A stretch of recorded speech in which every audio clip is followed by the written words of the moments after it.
Hello, hello, hello. Welcome to Royal Sussex Live. Welcome, one and all.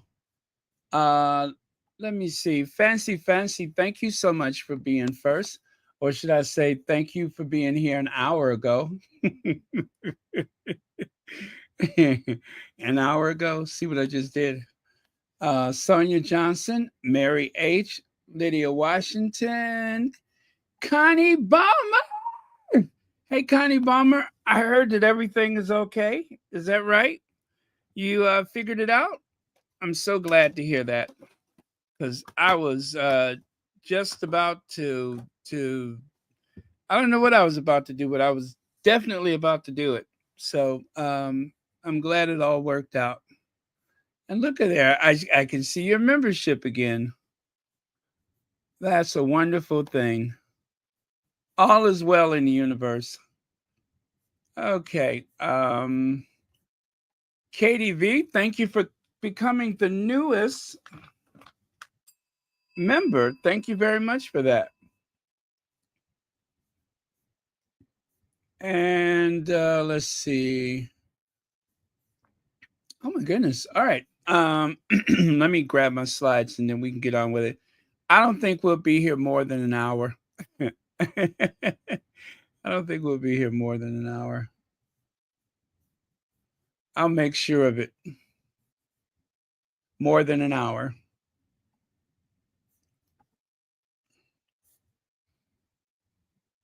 Okay, slides are coming. So 4 days, 3 days until Meghan's podcast premiere, and also that's how long it's going to take until the hearings and for Prince Harry's um, security, Ravec, and all that. So it seemed like there was some confusion. Some people thought that Harry had been granted security. Guys, one of the easiest ways to understand what's going on and avoid the un well, I mean, yeah, I guess the misinformation, the unfortunate misinformation spreading. Certain things, if it's not all over your social media, or media, for that matter, then especially if it's to do with a very well-known person, we can kind of sense these things. If it's not all over the place, then it probably didn't happen. You know what I mean? It's worth double checking. Um, that's just a little hint from me. That's the first thing I do is I start going to what I deem to be a reliable news source and to see if they're talking about it. And if it's not there, then in all likelihood it probably didn't happen, or maybe there was a misunderstanding. So yeah, just trying to be helpful, um, because there's just so much misinformation out there, and certain things you really do want to get it right because it can start a whole lot of things. One of the pranks that I hate is when they say, so and so died, and you can hear the person scream, what? And I'm just like, how is that funny? How is that funny? So for the most part, when I see pranks, I tune them out. They exhaust me. I'm a little bit too old and too nervous for that nonsense. And yeah, my nerves just cannot handle it. For me, it doesn't end with a laugh. It ends with somebody getting dressed down pretty bad. So yeah, let's see here. Oh, I got my slides, don't I? All right, let me take that away. Uh, they're just not like us, you guys. They're just not like us. They're not like us. Now, let me do that. And those two right there, you know, I would love to say that that's who's hiding in shadow, but come on, look at that hairline. That's definitely not Willie. That hidden figure has way too much hair. That's definitely not Willie. The thing is, it can be a lot of people. It represents a lot of people. Uh, okay.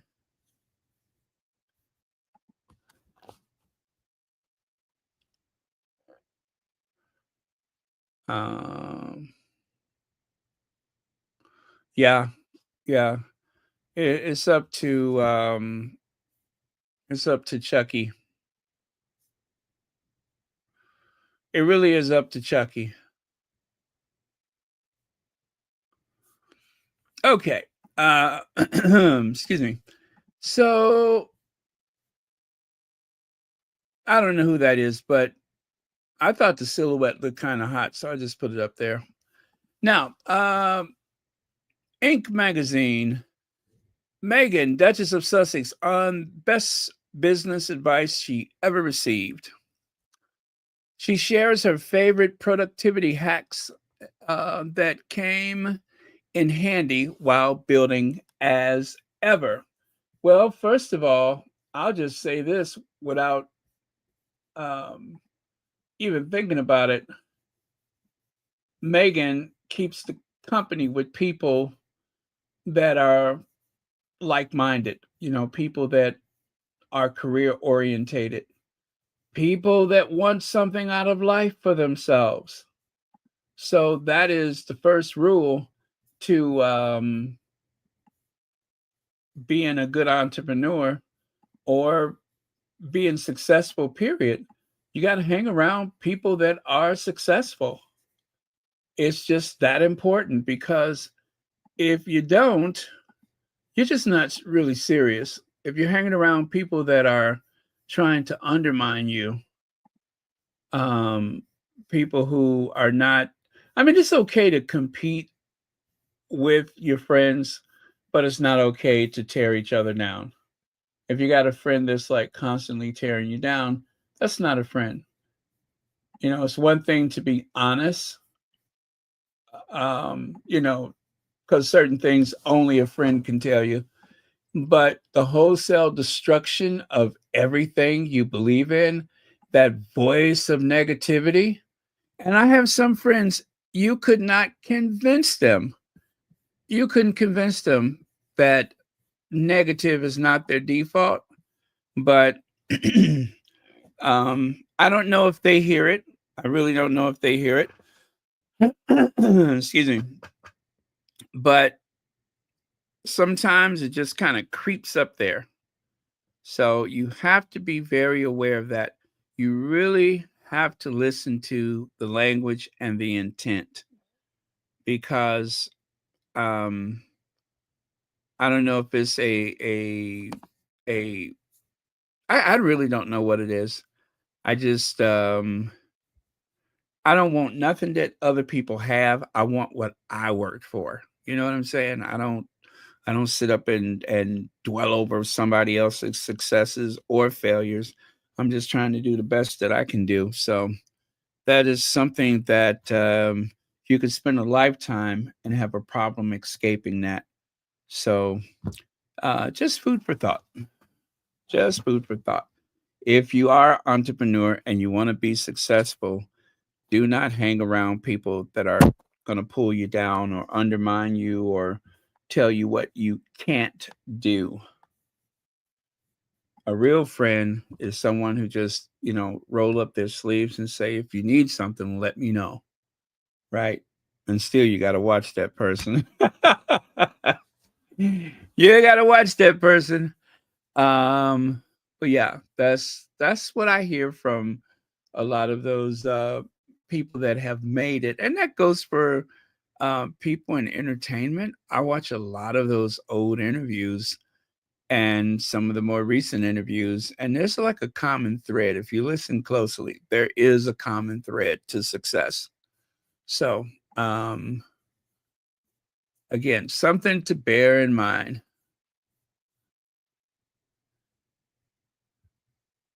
Okay.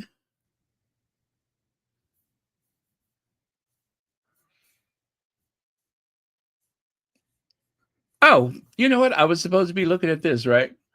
All right. I'm looking at so much. I'm trying to close down some of these windows I got open. I got too many things open. Is that the one? Yes, that's it right there. So maybe I'll pull that down here and put that up there. I still got about 20 windows open, but I won't let that concern me right now.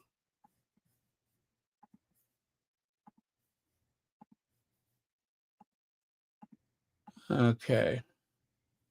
All right. That's better. I'm better organized now. Yeah, better. All right. So, no, that's not the one. Here we go. All right. So that's what I'm looking for. Oh, by the way, I love what they've done with this photo. I love what they've done with this photo. That is superb. Very cool illustration work. So Meghan, Duchess of Sussex, has finally unveiled her new company in an exclusive interview with Inc. The mother of two opened uh, up about her home and lifestyle brand as ever, which backed by Netflix, and started taking orders for the first batch of products this week. You know what? If you all are listening, um, as ever, if you all are listening, Netflix, we want gift boxes. I repeat, we want gift boxes. We want to be able to purchase the entire inaugural set of products all at once. We just want to put in our card or whatever our source of payments are. We just want everything we got coming and we want it all at once. We want to be loved like a member of the press. Right? Am I speaking for everyone? We want to be loved like a member of the press. I don't want to have to hunt down things. I don't want to watch stuff disappear from my cart again. I just want everything, especially the raspberry preserve in that gift box. Yeah, that's what I want. I'm like that lady from the islands. Give the people what they want. That's what I want. So if y'all are listening, um, anyone from um, as ever, Netflix, whichever partner I'm talking to, we want everything. And I'm sounding really nice because there was some people in social media that were just a little bit more desperate to make their point. But yeah, I lost like a whole, I don't know how much sleep I lost. I was sitting there dozing, waiting to make my purchase. And, you know, my money is just as good as anybody else's or my credit. Uh, or my credit is just as good as anybody else's. I'll pay on time. Yes, that box. I would feel so much satisfaction if I can just open up that box and look at everything and you know just leave it there and walk past it and you go out and run some errands and come back and that box is still sitting there and then I get to relive the shock of it all over again like I really have that box, you know, and where they put that, as ever, you know, I think they kinda burn that into the wood. I wanna smell y that smell of how they, like, branded the name on there. I want all of that stuff, and I want it so fast that when it gets to me, I want that little brand to still be smoking, right? I want a little smoke and that little burn smell still. I don't ask for too much, do I? I wanna wake up the next morning and sprinkle edible flowers all over my eggs. That's what I want. I'm just like that lady that went to Pakistan. I want 100K or more, and I'm gonna rebuild this neighborhood. I'm gonna rebuild those buildings, and yeah, I'm gonna do just what was that? You know that lady that went to Pakistan, the lady that seems rather fragile mentally. She's in Manhattan right now. She's back home, and she's had a makeover. Looks like she's got a silk press or something like that. I don't know if you guys have seen her, but she's back. She is back, and she doesn't sound nearly as wacky as she did before. So not only is she back, I think she may actually be medicated, and isn't that a relief to everyone? So apparently she was in Dubai for a month. That's what she said. She said, I wasn't arrested. I was in Dubai. Maybe she had a phantom marriage over there too. Hey, Legs, thank you so much for being here.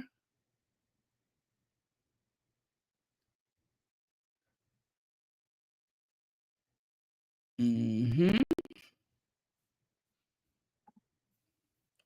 Okay, so where was I? I was talking about this here, right? Uh oh, there I go. The Los Angeles-based company has already enjoyed some early traction, selling out its first seasonal drop of teas, baking mixes, flour sprinkles, honey, and fruit spread within an hour. The most expensive item, a $28 jar of wildflower honey with honeycomb, sold out in less than 5 minutes. 5 minutes. And now that I see this, it's making me think that the reason why I was losing things in my basket is because I kept going back trying to find what suddenly wasn't there. I can think of 100 ways that things went terribly wrong while I was trying to secure my order. So for now, all I have to look forward to is my uh what do you call the crepe mix and the cookies, the shortbread cookies. That's it. That's all I have to look forward to. Anything else, and I just have to wait. But I am very bothered by that word seasonal. I don't want to wait till next spring. I want that box with all the contents in it. If we are doing seasonal, wouldn't it be nice if there was a seasonal box? Spring 2025, summer 2025, and fall 2025, right? That way we don't have to um, do the whole dance on the internet. We can just have the stuff we really want. And whatever we don't use, we can gift it to someone. That's all I'm saying. If anybody's listening to me, God, I sound so desperate. I don't care though. I have no pride where this is concerned. I may sound desperate, but I know I speak for everyone. I may sound desperate, but I know I am not alone. I am not alone.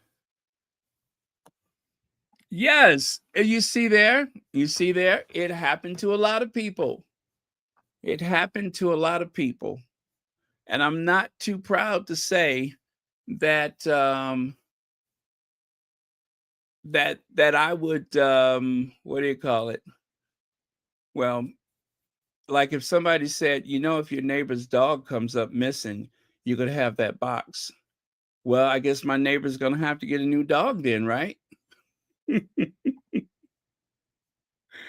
You know, I'll risk a little jail time to get that box. I'm not embarrassed to say it. I feel a bit left out, that's all. And I want that box.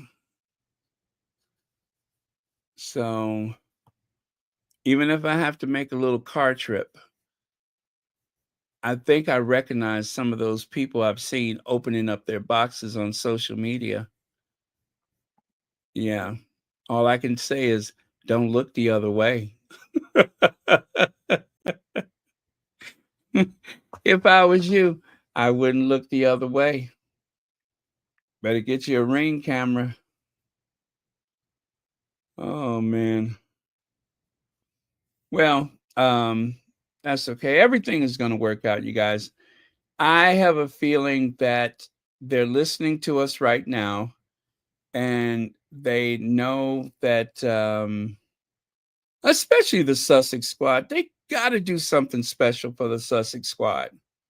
Yes, I would say that they shouldn't do anything where they have to be careful because some people in the Sussex squad are a little more desperate than others. So I'm not saying that they should make a full acknowledgement of everyone in the Sussex squad like myself. Um, I'm a little cuckoo for Cocoa Puffs, and if I was them, I would never acknowledge listening to Royal Sussex. I would just pretend like I don't know what it is. Do not ever admit you know Royal Sussex or listen to Royal Sussex. That wouldn't work out too well. But you can anonymously ship me that box, and I won't say anything to anybody. I will just say that I have the products, but I won't say that I have the box. That will just be my little secret. Let's see. Joan Lawman, thank you so much for being a member. And thank you so much for the super sticker. Greatly appreciate it. And I hope you have a great weekend. Lex says, Brandon, you have to realize that some of our other worldly squatties, that is, didn't get the opportunity to get anything. We should be grateful that we could get things, but it doesn't make it better. No, it does not. Because, listen, just when I had managed to,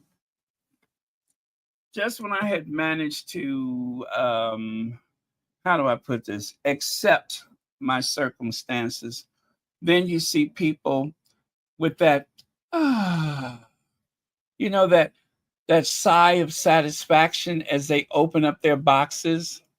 That does not help me at all.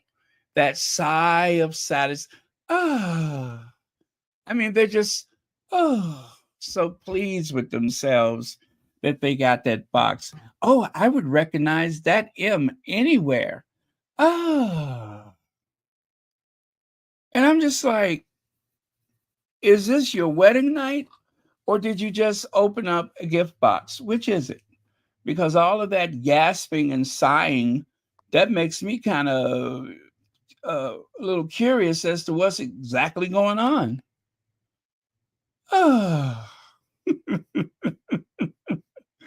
They just kind of roll their heads back like, oh, like they just slipped into a Calgon bath. No, I want that box. I want to feel that feeling too.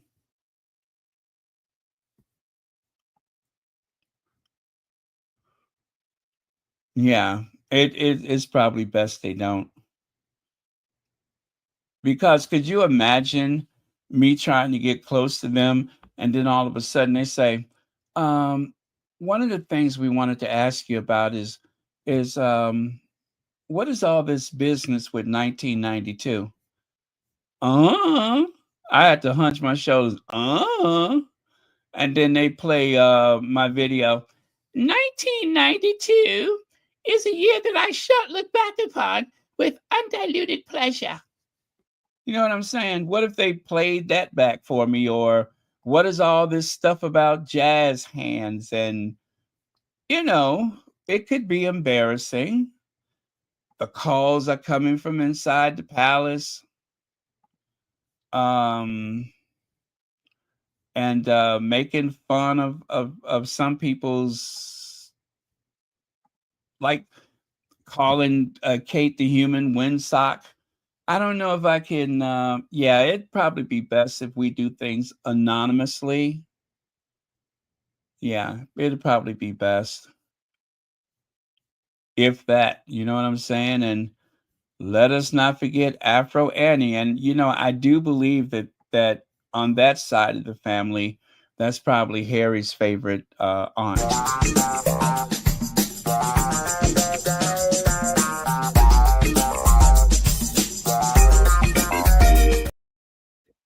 Yeah, so I will be satisfied to keep a low profile just for the sake of um their handling business and such, right? Be better for them.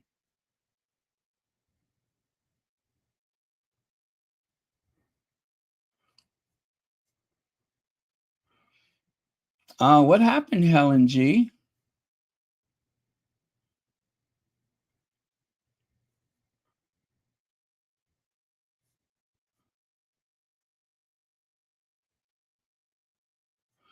Oh, oh, I see. Yeah, I'm sorry to see that. I hear that rather. Okay. There is a part of me that picture them putting the kids to bed and going into the theater room, rolling, watching. Uh, I don't know. I don't know. Well, you know what? I will say this much though. Sussex Royal and Royal Sussex, that is kind of close. And at the very least, they may have come across it by chance, but I doubt if they, spend any time paying attention to it. I mean, they got so much other stuff to do. So I don't know. It would be nice to believe that, but I guess we'll never know, will we? We'll never know because it's okay. We don't do these things because we expect any acknowledgement. We do this because of principle, because we don't like bullies and we don't like the way that Meghan was treated, right? And of course, there's always that kinship that I mean, let's face it, when Diana died, we all kind of collectively adopted those children. And even though one of them turned out to be a complete monster, the younger one, the one who, Harry's like, um, let's say we're parents to Harry, right? We know, we know that he would be the one to make sure we're okay. The other one would run off and just ignore us. But if Harry was, our child, we know that he'd look out for us and that he would be very protective. So very supportive. That's the difference. But anyway, and that's why we're here. That's why we're here. It's because of principle. Okay. Oh yeah. Well, I mean, I was even accused of being Megan. I was actually accused of being Megan. Let me see, where is that at? Uh, yeah, you never see me and Megan in the same place at the same time. Of course, that was the same time that we were referred to as the a Sussex side. Yeah, the Sussex side.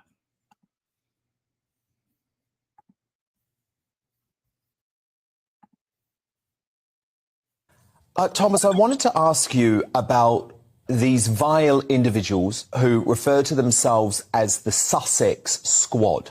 So I come to my dad's house and start going through it, and I look on YouTube, and my God, I see the Sussex Squad and the Royal Sussex page on YouTube and the things they post, and that's where I found that disgusting video making fun of my father just because he's going to the Jubilee.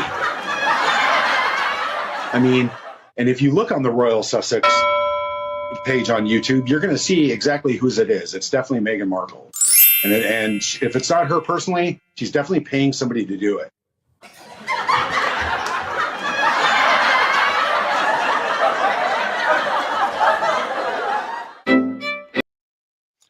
Thomas, have you ever heard of these vile individuals known as the Sussex Squad?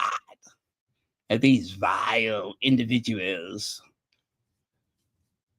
Oh, I'm telling you, that old queen gives me gas. Dan Wooten, that old queen gives me gas. The Sussex Squad.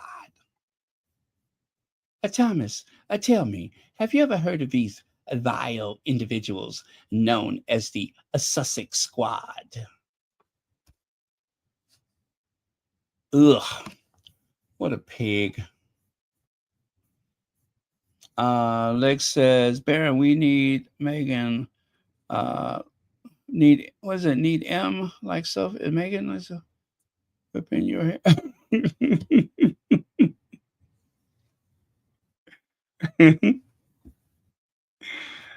Thank you very much for your comment. Now, let me see here. I was still talking about this, wasn't I? Let me see. Still getting to this point required plenty of twists and turns throughout the process, says Meghan. She is still learning about how to build a business and be an entrepreneur. That has meant turning to some of her fellow female founders like Serena Williams. Let me get this right. Selena Ventures, which is her investment company, and Wynn Beauty founder, Wynn WYN Beauty founder Serena Williams, Bumble founder Whitney Wolfe Herd, and Tatcha founder Vicky, is it Sai? Meghan says the best piece of business advice that she has ever received is a simple but important mantra that she heard years ago and still lives by today. If it takes 5 minutes to do it, says Meghan. Otherwise, you end your day with what feels like a laundry list of things to do, as opposed to being able to tackle them in real time. Now, I have been working on some things for a while, or really not working on them at all, because let's say it's not even 5 minutes. It's 10 or 20 or 15 minutes. And it takes me a month of Sundays to get around to it. And it does matter. It really does matter. If it doesn't take you that long to do it, just do it. Just do it. Make yourself that promise. I am going to give this 5 minutes. And if I continue for another 5, 20, or 30 minutes, then so be it. It is a way to get stuff done. But you're not going to know it until you put that effort forth. So, and you know, Meghan has really, oh wow, this is a very short article. I mean, that's just about it.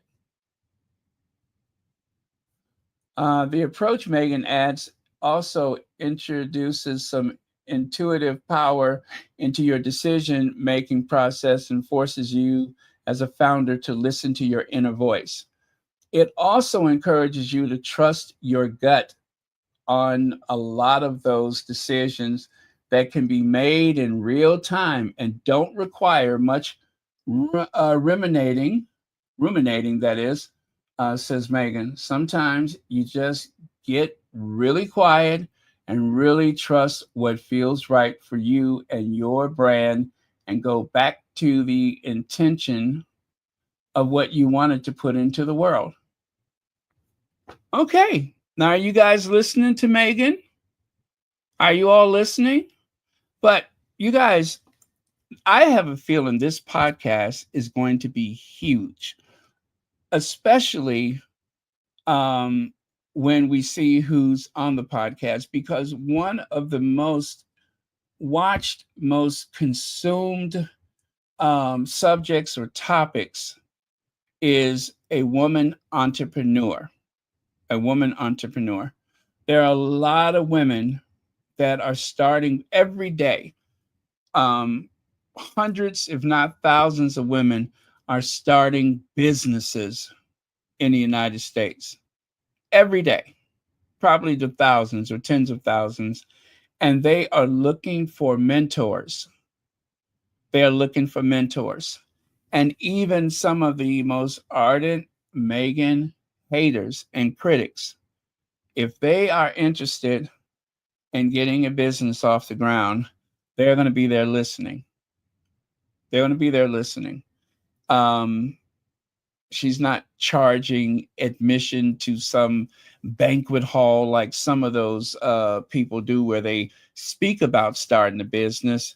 They take your money, they sell books and such, but they're not really giving you any useful information. They just keep you in that mindset, which is not bad unto itself, but does it really get you to the next point in your growth? So I think this is going to be huge. It is a topic for women, a topic, should I say, directed toward women entrepreneurs. And that is huge. That is huge. You always see these, like, for instance, those like, what is it? The Black Expo? Is that what they have in Chicago every year? The Black Expo. Wait, what is the name of that? But I know it's for women in business or entrepreneurs or whatever. They have that every year in Chicago. So that is going to be huge. This is going to really this is really going to bring a lot of those Le Creuset owners. I think you could tell that a lot of those people that were posting videos celebrating the Le Creuset are people who are very business orientated, executives and such. A lot of them, not all of them, but a lot of them were. So they're going to be the crowd. It is a silent majority of people, of women, that are going to consume this. I am convinced about that. So, and especially given how weird the economy is right now, it's not a time to just give up. It is an opportunity for growth. It's an opportunity for success. So you just have to find your niche and stick with it.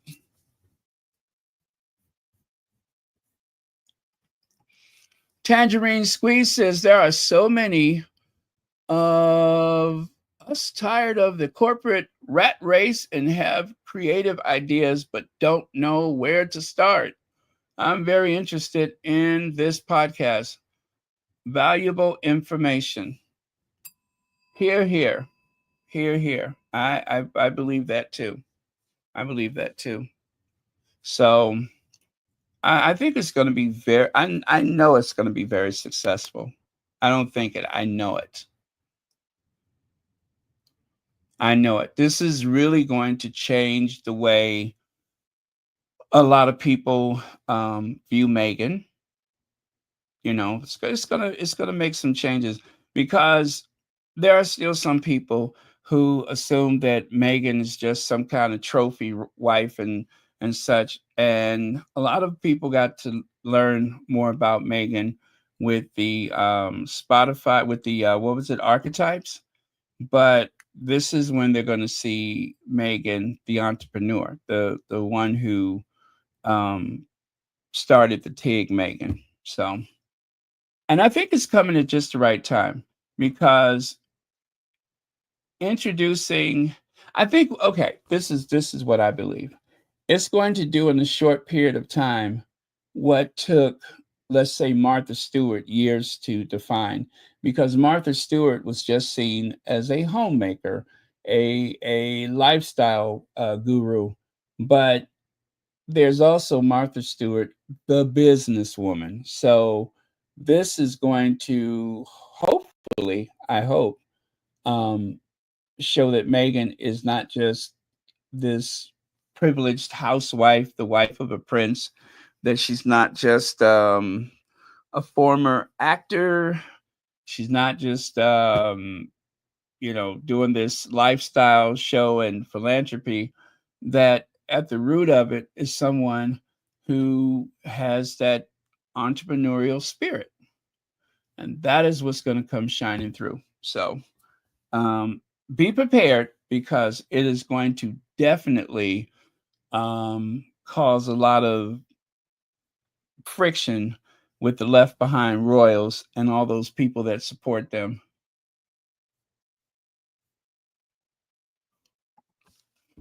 Hey, Marshar.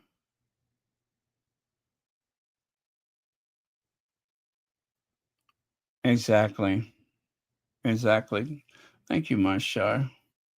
And Zakoy Farm says we put Le Creuset on our wedding list and passed the pots down to our daughter and granddaughters. Great. Yeah, they are like heirlooms. They're family heirlooms. Yeah. That's why it makes sense to spend the money for the Le Creuset as opposed to those other companies, because I seen firsthand where this lady pulled out her Le Creuset and she pulled out that imitation pot. The imitation pot looks a bit worse for wear, right? So she got a good bargain with the Le Creuset. And the other one, she was like, oh, this looks just like it, but it didn't perform just like it. It just didn't. So sometimes it costs more. It costs more because it saves more. But there you go. So yeah, I'm excited about it. It's going to be very, very interesting to see how people react. And depending on how popular this next podcast is, there's going to be a lot of people, a lot of established women entrepreneurs that are going to be begging and hoping and praying to be a part of the podcast. Oh, let's see here. Okay, thank you. I do recognize you from the chat. Thank you so much for the PayPal. Greatly appreciate it. Okay.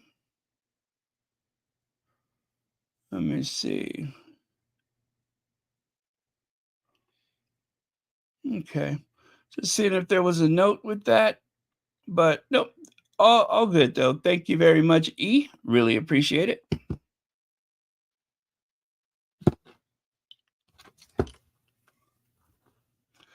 Okay. Let me go on to the next thing. Now, Daniel Martin defends Meghan Sussex from YouTuber who profits from hate. Now, sometimes I look at these threads and it's hard for me to figure out exactly what's going on, but help me out if I can't figure it out. Now, I do recognize that particular YouTuber. Fortunately, her name got cut off. Literally couldn't give a single crap about the launch of the raspberry spread or the daily silly post on Instagram. I think I'm honestly worn out and bored by Meghan and I'm not promoting her.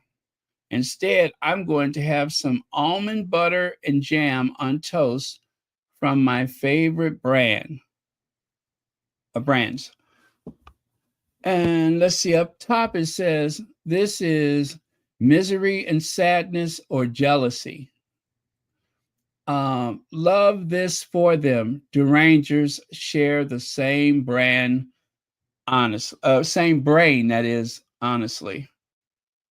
And Daniel Martin, he swooped in with that troll's livelihood has been based on hate, and she won't stop because she needs the money. She's worn out because karma's a you know what, and our light is drowning out her dark soul. So yeah. Okay, so now I remember that one. I didn't see how it started, which, by the way, I purchased that jam myself. It's excellent. Or the and Connie Balmer sent me a nice collection. Let me see. It was apricot, strawberry, raspberry. I think it was three flavors. And I promise you, I used every single one of them, and they were delicious. Yeah, so that is the brand, and Connie sent me some from Switzerland. Stephen Black says, that's hilarious. She claims she won't promote Meghan, but she just did, and sounds like a total hater. Yeah. Yeah, that I don't know if you sorry about that. How do I keep doing that? I don't know if you recognize that particular person. Her name is not showing, but she is a notorious troll. She is a notorious troll. And sadly, by clicking on it, you give her engagement so she can make money from Twitter, X or whatever. She's not just expressing herself, it's all transactional for her. But yeah, we have to be honest about this. It does promote Meghan. They are keeping a certain level of attention on the Sussexes. However, I could never, ever say that the nastiness is okay. The vitriol is okay. The hate for the sake of hating, that is not okay. There are some parts of it that comes with the territory. You're famous, you're successful, and the world is going to punish you for it.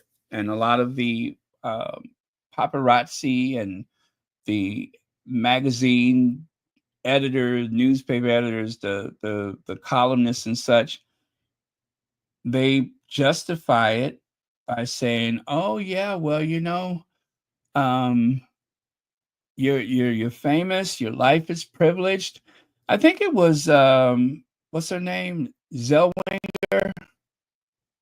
She was like making the case for the paparazzi to not be so aggressive, and she's like, "Yes, I understand. I make a lot of money. I understand that I'm famous, but," and she was just like, at a certain point, and this is me trying to paraphrase or trying to recall the spirit of what she said. At a certain point, you're not treating me like a human being. Your treatment of me is inhumane. She was making the case that she was being objectified. And that is not okay. It really does get to the point where it just goes way too far. And I think one of the worst offenses that happened to the Sussexes while they were still in the UK was when they rented a cottage in the Cotswolds so that they could have a retreat away from court life, away from all of the other stuff. And someone leaked their location, and then they're flying drones and taking pictures of the inside of the house and such. There's nothing in the public interest about that. Or that time they flew a drone and took a picture of Doria and Archie. Now, of course, because of California law, those photos became worthless. But they were out there. They were out there. And there's nothing in the public interest of watching a grandmother and their grandchild bonding and interacting and enjoying an afternoon.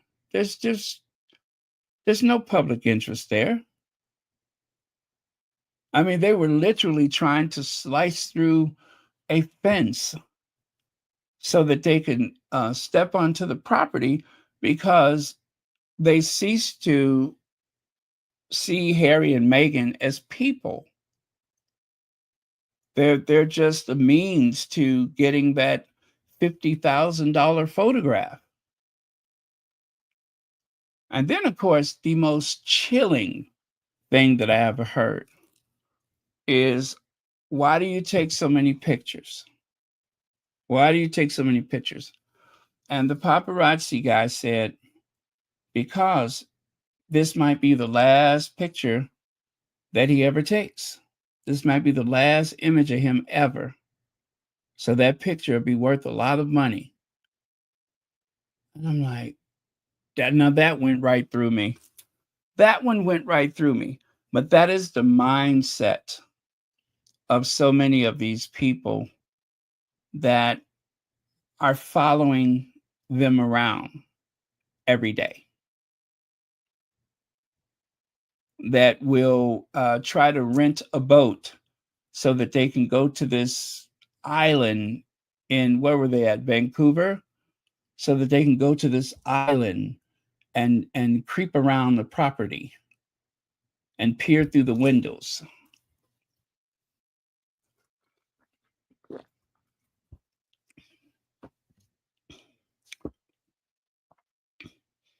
The tabloids pay for it. And as far as I'm concerned, the tabloids are responsible.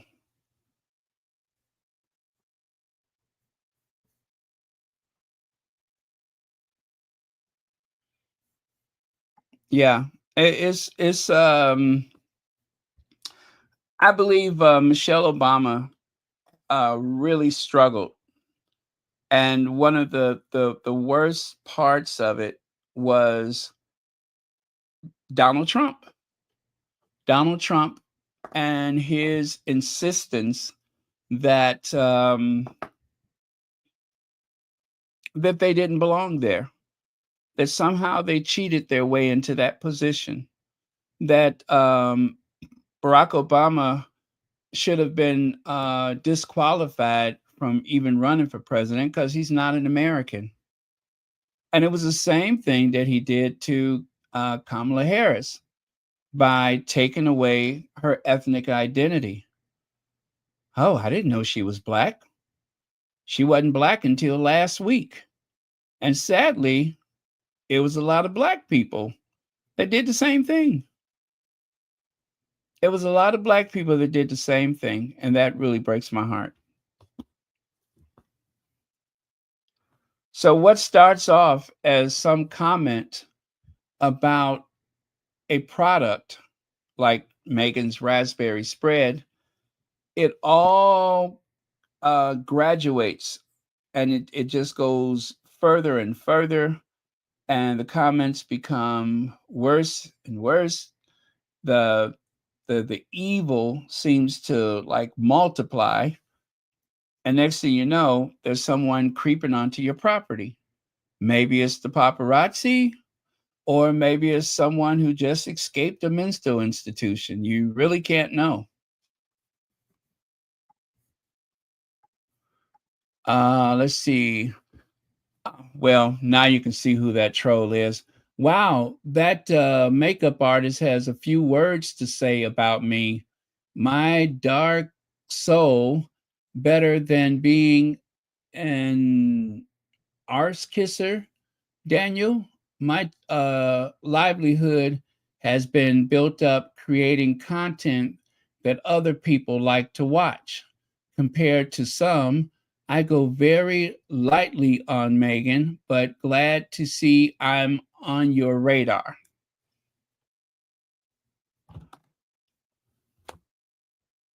Let me see. Literally, okay. Saw that already. And then Daniel says, that's troll livelihood has been based on hate. Wow, that is hard to see. And she won't stop because she needs money. She's worn out because okay. I think I read that already, right? Okay. But yeah, anyway, so Feminagra reported on this exchange. Yeah, Feminagra reported on this exchange. And let me see. Where is the article? It says Meghan's longtime makeup artist, Daniel Martin, has stepped into an online battle to defend her once again. This time, he didn't post a long emotional message tribute. Instead, he delivered a sharp, powerful response that called out the toxic cycle of hate for profit surrounding the Duchess of Sussex. It all began with a mocking post from YouTuber, according to Taz, who dismissed Meghan's raspberry jam and made fun of her Instagram presence instead of simply ignoring it. Daniel Martin replied directly, calling the critic's livelihood based on hate and saying, Karma is a, you know what? Karma is a bee, and our light is drowning out her dark soul. It was a rare move for someone in Meghan's real life circle to challenge online trolls publicly and unapologetically. In response, according to Taz, back with mockery, accusing Daniel of being a butt kisser, and insisted her YouTube success comes from creating content that people want to watch, and claims she doesn't attack Meghan without reason, but her own posts over the years tell a different story. According to Taz, has frequently complained about YouTube demonetizing her videos, explaining that her income depends heavily on ad revenue from anti Meghan content. She even said she would have to quit if demonetization continued. Well, let's hope that happens. Her response to Daniel wasn't just about defending her opinion, it was about protecting her business model. She has openly built her platform on Meghan hate and proudly leans into the negativity. While she claims to be fair, her video titles tell a different story. The YouTube channel that runs on bullying, a quick look at, according to Taz, YouTube channel shows a clear pattern. Hundreds of videos target Meghan and Prince Harry with titles like Vanity Attack, Not Likeable, Sticky Fingers, and Publicity Vultures. Thumbnails feature exaggerated expressions, emojis, and mocking nicknames. Nearly every video centers on Meghan's public image, action, or products, often using sarcastic headlines to drive clicks. Despite claiming she only criticizes Meghan when it's due, the volume and frequency of these uploads says otherwise. The success of her content depends on outrage, gossip, and a steady stream of negativity. It's not about fair commentary, it's about feeding an audience that enjoys watching Meghan being torn down. According to Taz and the hate economy, didn't rise alone. She was part of an online trio that included Murky Meg and Yankee Wally, all of whom gained attention posting anti-Meghan content for years. Public posts show that Murky Meg helped, according to Taz, launch her channel, and often behind the scenes support, the group used coordinated narratives to push conspiracy theories and baseless claims, racking up millions of views. And then, of course, it shows a tweet from Christopher Bosey. A reporter asked me, what is a single-purpose hate account? Example, according to Taz, has a YouTube channel devoted to publishing malicious and defamatory content about Meghan Markle. Taz has 319 videos, this was a long time ago, and 96% are about Meghan Markle. 96%. Think about that for a moment. A report revealed that their channel earned nearly $500,000 from Meghan-related hate videos. These weren't one-of critiques. They were part of a well-oiled machine built on negativity.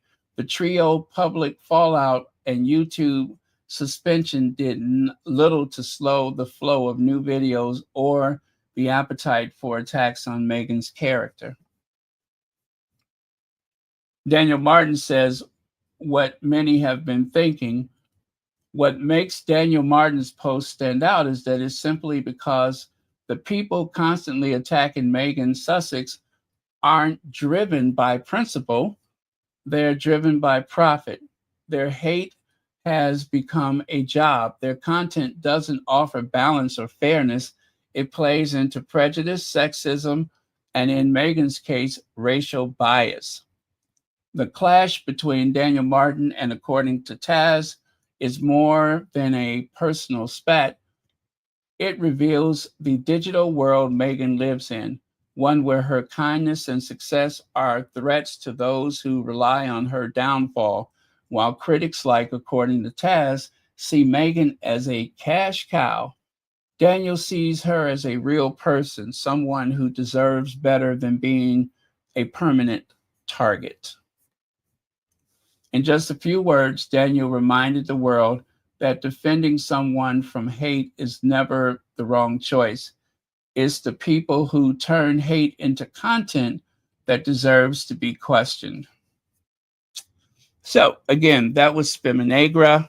I do hope you guys will go over and support their work because they have some amazing articles. So again, the name is Spiminegra, Bold Voices Unleashed.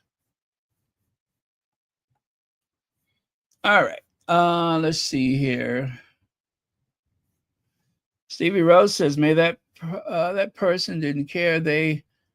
Then how would that person know what she is selling? Thank you for the views and enjoy your toast and jam," according to Taz. Exactly.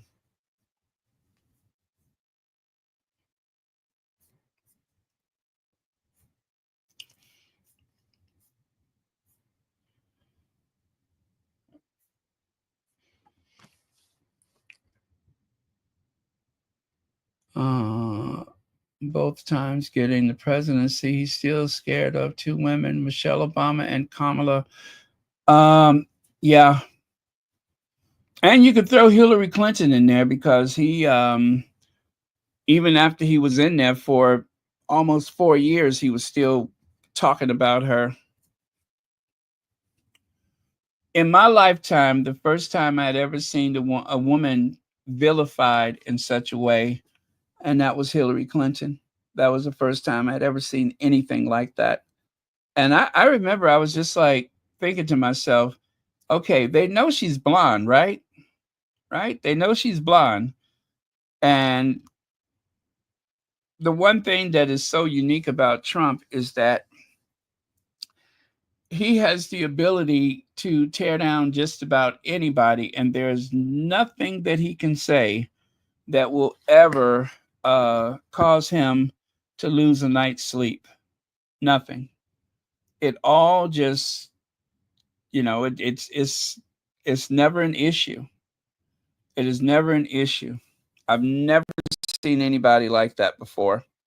He is very uniquely placed, and God forbid we should ever have anything like that happen again. Someone who has no humility, no shame. There's practically nothing you can do to embarrass him. Not a thing. He doesn't have any modesty.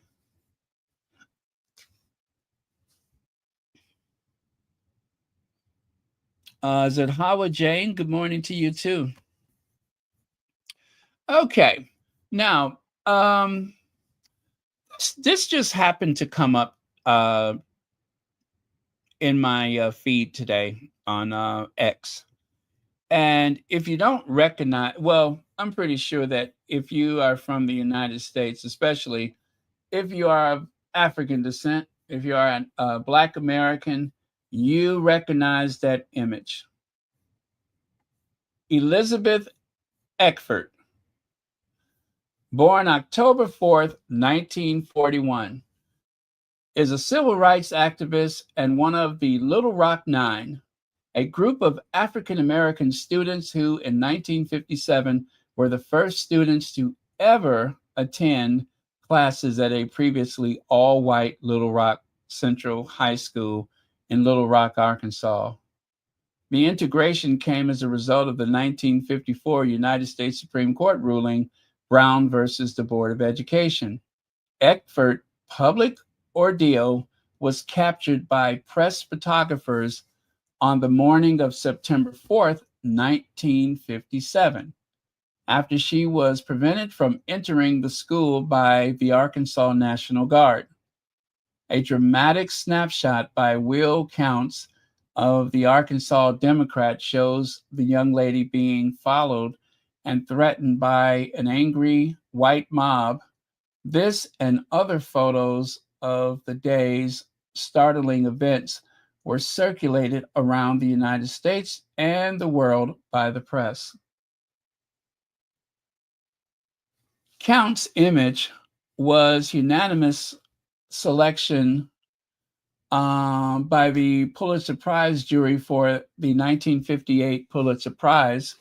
But since the story had earned then rival Arkansas Gazette 2 other Pulitzer Prizes already, the Pulitzer Board awarded the prize to another photographer for a pleasant photograph of the 2-year-old boy in Washington, D.C., a different photo taken by Counts of Alex Wilson, a Black reporter from Memphis Tri-State Defender, being beaten by an angry mob in Little Rock that same day, was chosen as the news picture of the year in 1957 by the Press Association.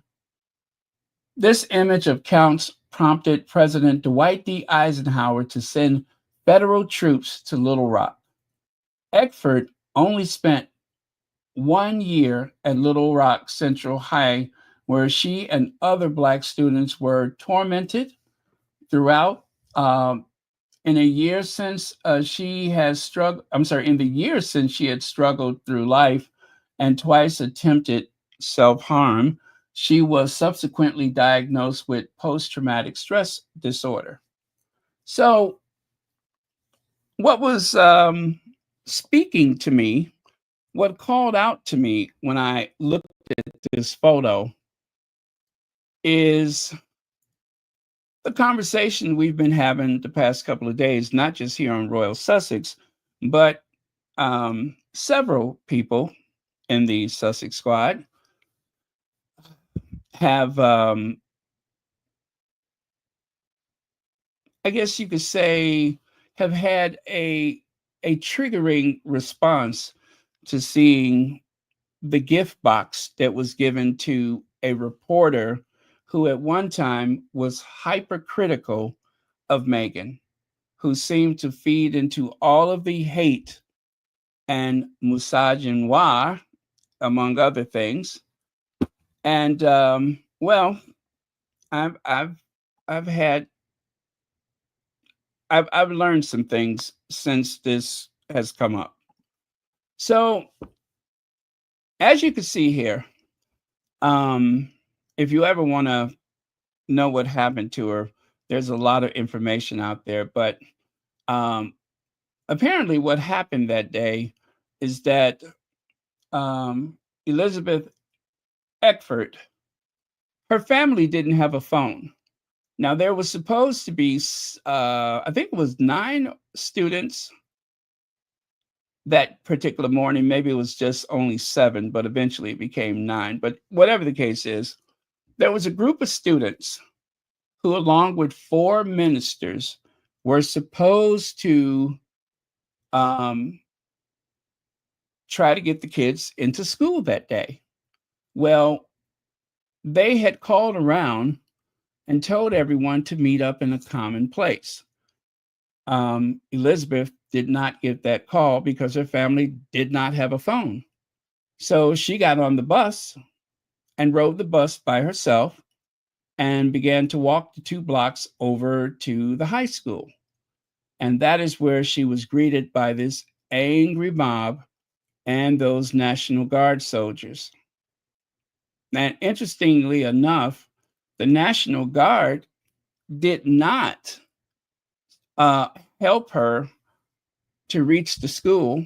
They directed her to go back across the street. And when she did that, that put her right into the clutch of that angry mob. And if you look in the background there in the red circle, you can see that woman there on the left and now here on the right. And that is the same woman that you see on the photo to the right side there. See that? Now, 6 months after this happened, she did track down Elizabeth Eckford and she apologized.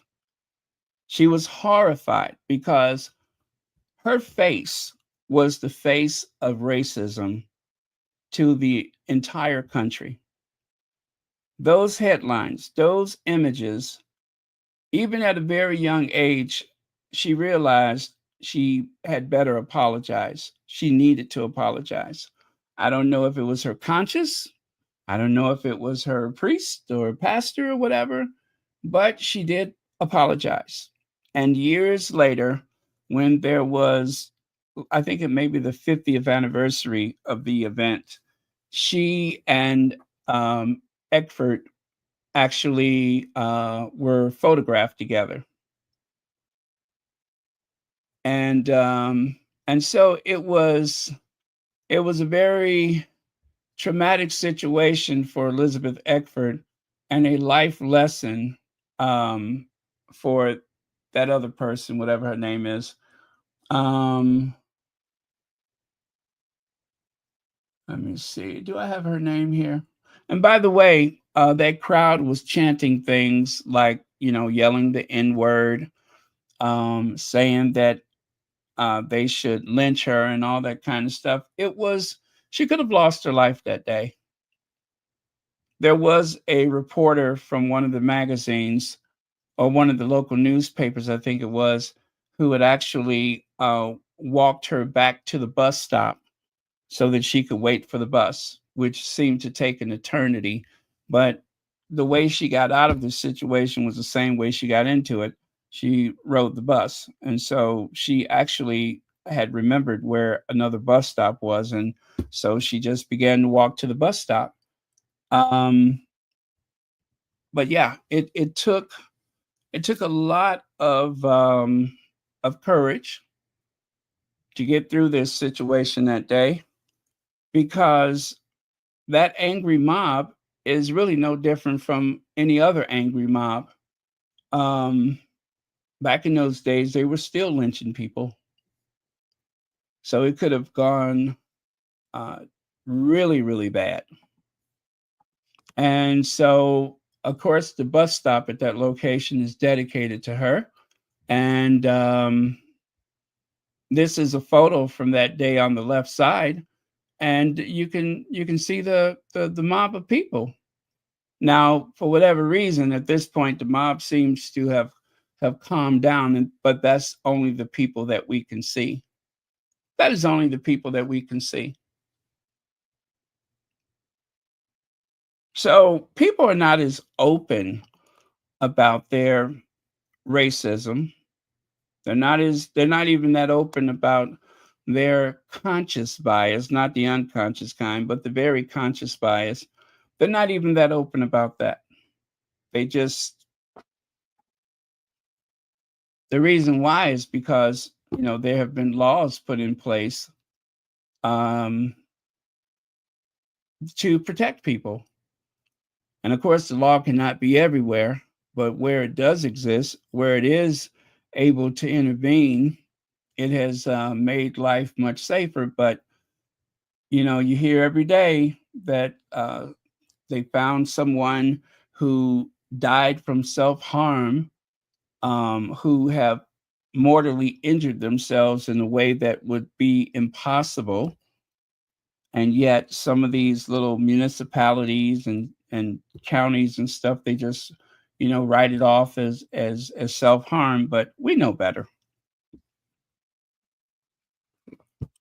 Anyway, it was very interesting that this kind of popped up on my radar, Elizabeth Eckford, because well, we seem to be having an issue with another Elizabeth, and who, just like in this situation, asked for forgiveness. And it's because of things like this that some people find it very difficult to accept that apology, even though the apology is not directly made to us. There are some people who find it very difficult to accept that because you just don't know whether people actually change.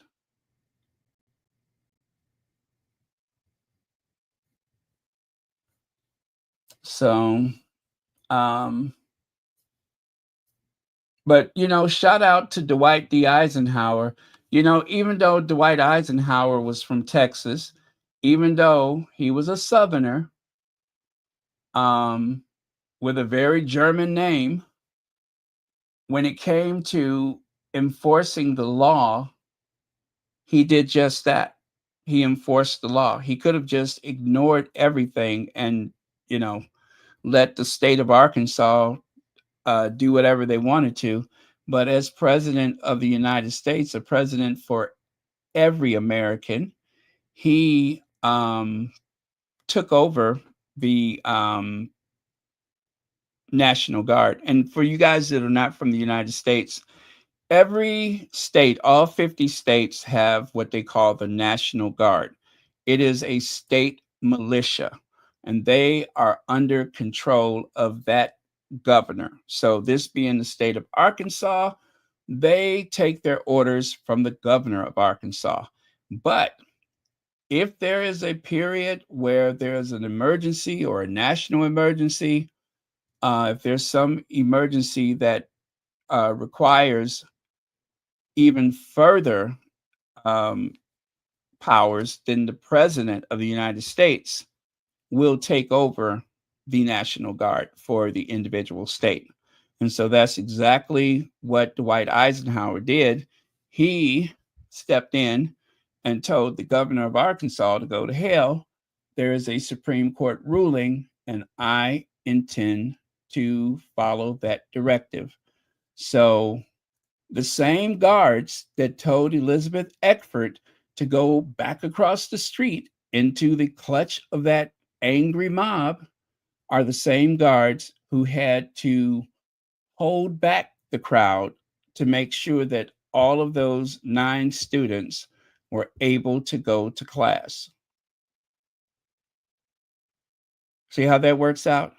When you have a president, and that's why elections have consequences, when you have a president that will follow the law, that will follow the Constitution, that will defer to the mandate of the law, it makes a huge difference.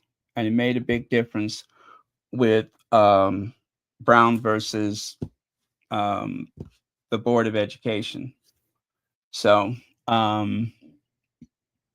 there you go. All right. There's another photo of the two ladies where they had a chance to reflect on the past. I believe they became friends and such. And, you know, good for them. Good for everybody. Um, Gosh, what is this lady's name? Is that her name? Oh, Hazel Bryan Massery. Yeah, that's her name. She's 83 years old. Oh, she's still alive too. She was 15 years old. Isn't that something? Both ladies were 15 years old in this photo. At age 15, where did that hate come from? Where did that hate come from?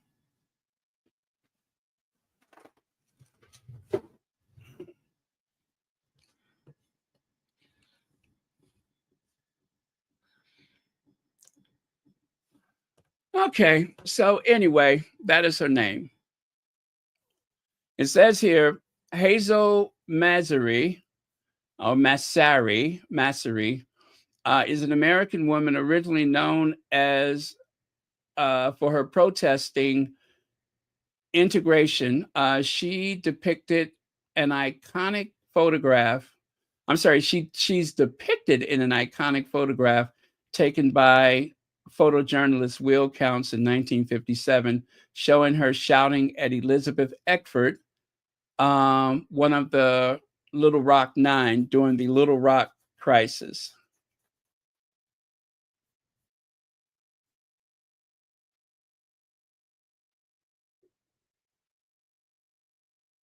Hmm.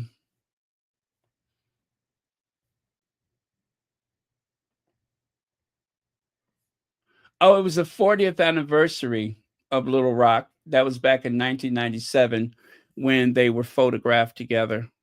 This photo right here. Wait, is that the same? Yeah. This photo right here.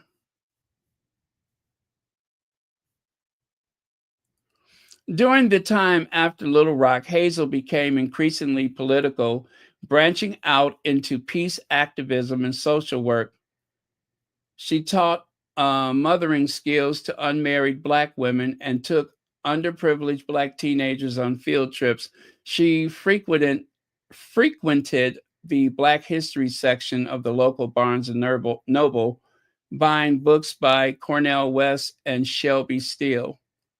And her companion volume of Eyes on the Prize. Oh, so she did a lot to atone. Okay.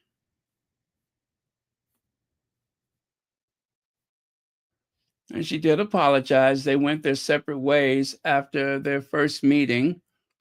And that was back in 1963, I think it was. Eckford did not name the girl in the picture when asked. So the girl, they never named her. They never named her. I think she came out herself to be acknowledged as that person. Huh. Okay. Interesting. Antoinette Kennedy, that is the same thing that um oh gosh, Nelson Mandela said. He said, people are not born to hate. It is taught, it is learned.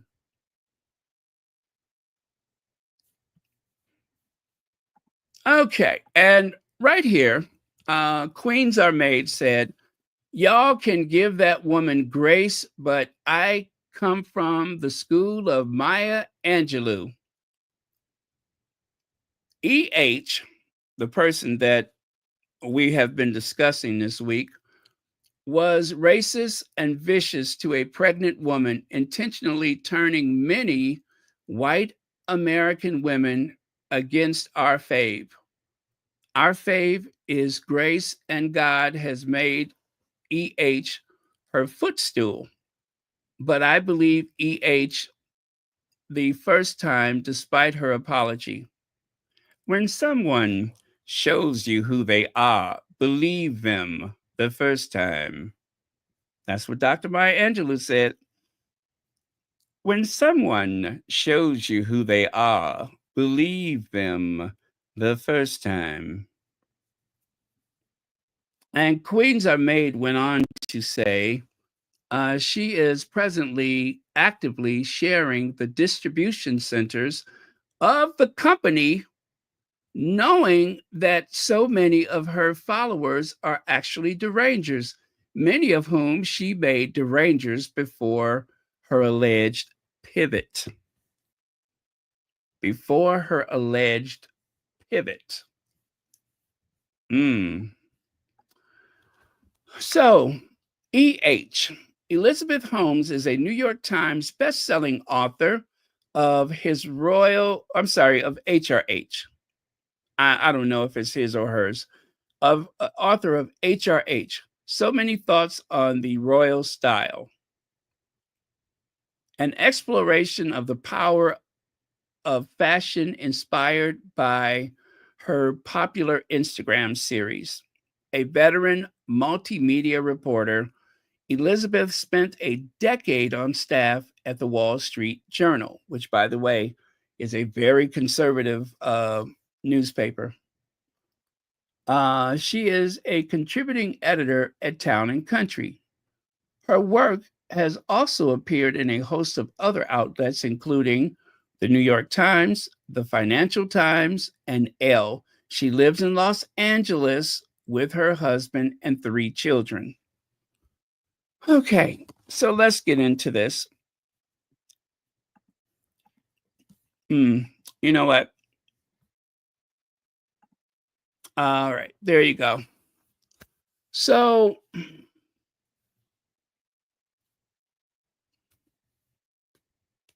I'll just leave that there.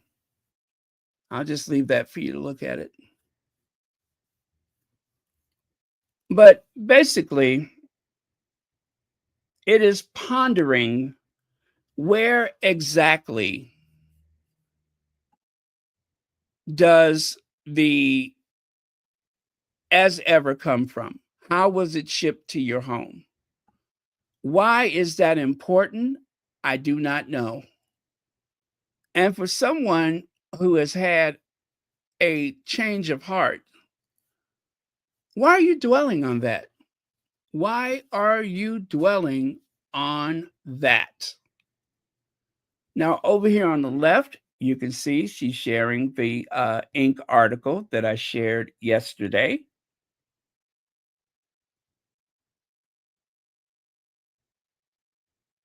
Yeah. And then here on the right, let me see.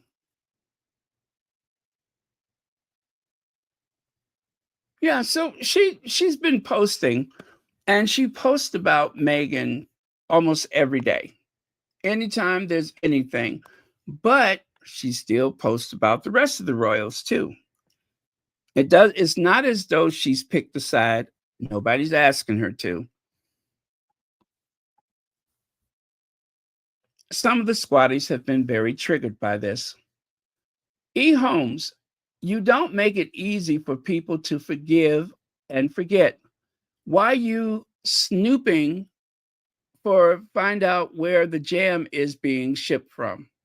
Now you know why some of us have misgivings about Holmes snooping around and sharing possible as ever distribution warehouse is a deranged behavior, especially knowing that Meghan is stalked and harassed by derangers for everything she does.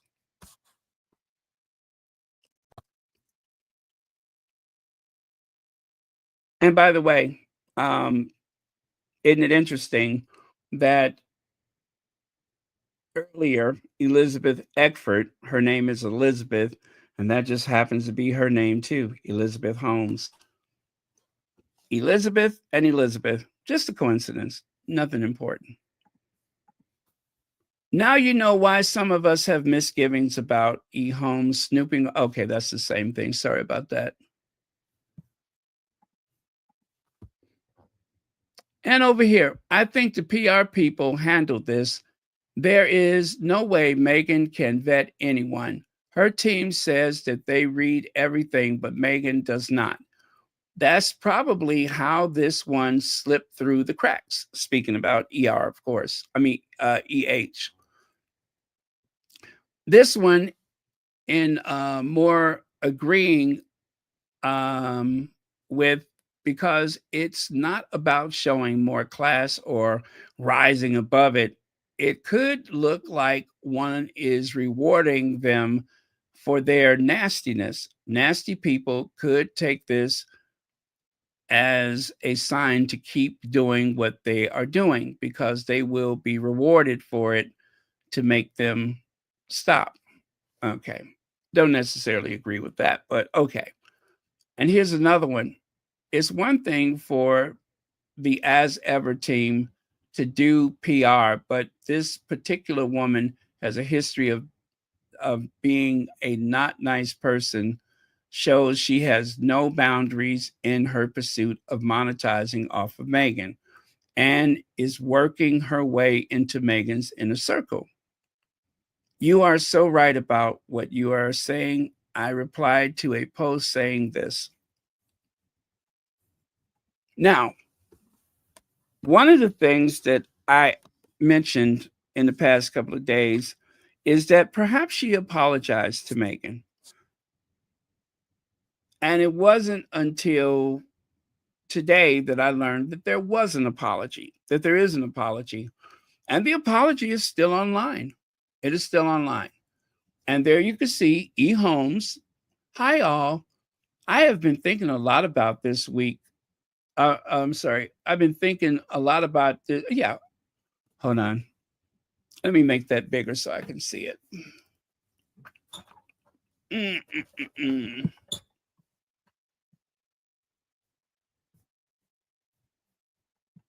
Okay. Is that better? Yes, it is. All right. I have been thinking a lot about this week. Uh, uh, I have been thinking a lot this week about racism, Meghan and the royals. I want to acknowledge that I have done what I have done to contribute to the racist discord surrounding, harmful, that is, racist discord surrounding Meghan, and what I have not done to speak out against it. I naively thought we could focus on the fashion and not be nasty and be team both. I guess meaning, being for both Meghan and other people in the family. No, be team both. Well, anyway, whatever both means to her. Proof of my own immense and unacknowledged white privilege. I let my discomfort as a white woman keep me from confronting racism. Now, I don't think she's acknowledging her own racism, right? I don't think she's acknowledging that.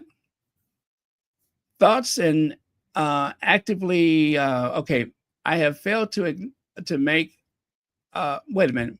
I have failed to make so many thoughts and actively anti-racist space, and I am deeply sorry.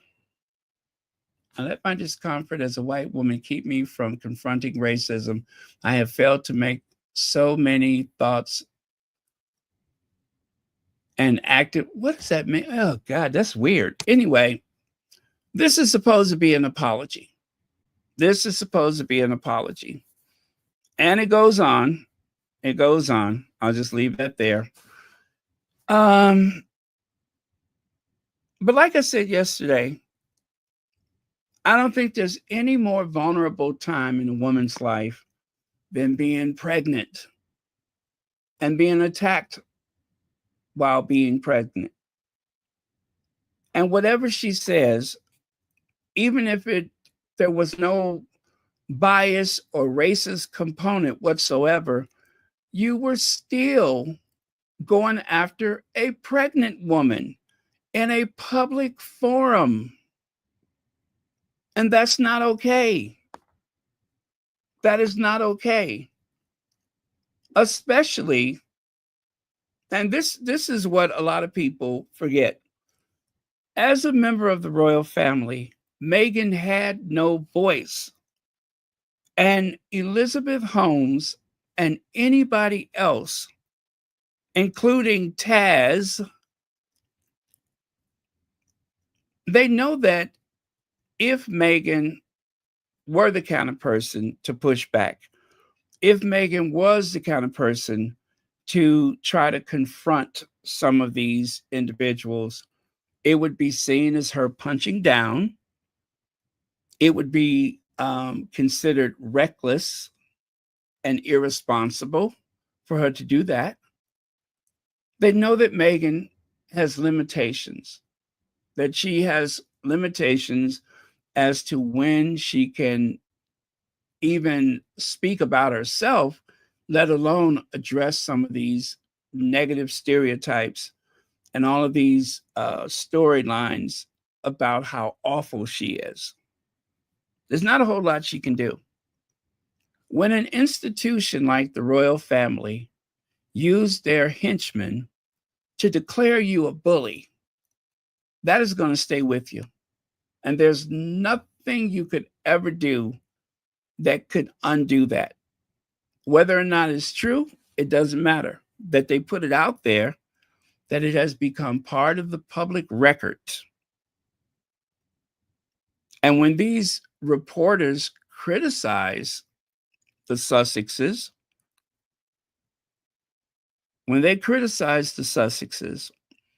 for failing to do this or not acting fast enough to do that, I wonder how many of us could act responsibly, who could react with perfect timing, knowing that everything that we do, everything that we say is going to be blown out of proportion. Whatever little daily ritual is going to be blown out of proportion. How does anyone navigate that? And they know better. They know better. And Jeremy Vine, he's one of the biggest offenders. He tries to play both sides of it. And a lot of things, I'm like, come on, man, you know better. But he says it anyway.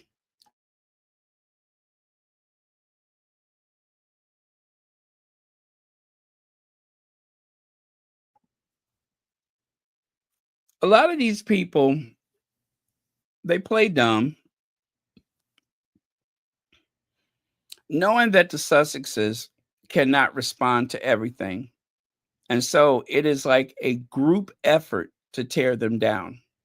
Now, Elizabeth Holmes has put an apology of some sort out there. And as far as I know, there are no photos of Meghan and Elizabeth together. I could only imagine that that's deliberate. She is a reporter. She worked for various magazines. She still works at various magazines. I've seen pictures of her with Joe Biden. I've seen pictures of her in the White House, at Buckingham Palace, and all over the place. So she gets around. She gets around. And I could only take her at face value. I don't know what's in her heart. But this whole thing about where is the products coming from? Where is the distribution? Why is that important? Because eventually that is going to be on everybody's radar. It was going to happen anyway. They did the same thing with Clever Blend. It was going to happen anyway. And they will put out, and when I say they, I'm talking about the tabloid papers. They're going to put out a negative storyline. And then, of course, there is going to be some pushback to their storyline. Because with the Clever Blend, they were saying that the Uyghur people in China, the persecuted Uyghur people, were somehow responsible for the manufacturing of Clever Blend. Whether or not they believed it themselves to be true, the people that reported that, they reported it anyway. And they only reported it because, just like with this Sentebale, how could a prince of the realm possibly be in this situation with a African-born black woman who's also a pretend doctor and all that kind of stuff, an MBE? Because those headlines are going to sell. But I agree with the other squatties. You don't make it easy. You do not make it easy to look past this behavior. You do not make it easy. And for a long time, I had defended Omid Scobie. And people were justified in saying, he's a reporter, don't trust him, give him the side eye. Well, so far, Omid Scobie has, I believe him. I believe him. This person, I just cannot be sure. I believe Omid. I believe Omid. I believe Omid is a reporter, first and foremost. But I also believe that Omid has a better way to identify with Meghan, being biracial himself.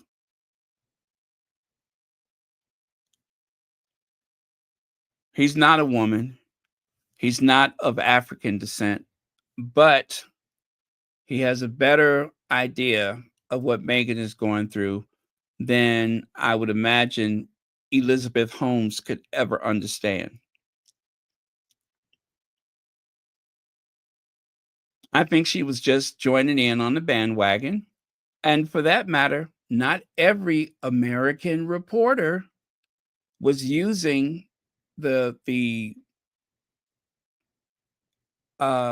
hypercritical language that she was using. So it's not like every American reporter was doing that. But it was a choice that she made. And as an American, and if she was indeed someone from California, it is very curious to me why it started in the first place. Why did it start in the first place? If that is not who you are, if that is not your core set point, how did it start in the first place? You really shouldn't be in a position where you would have to apologize because it never should have happened in the first place. That was a choice that she made to be that person. Uh-oh, this chair is starting to squeak like that other one. My chair is starting to squeak. Here we go. It's not as bad as the other one, but it's squeaking.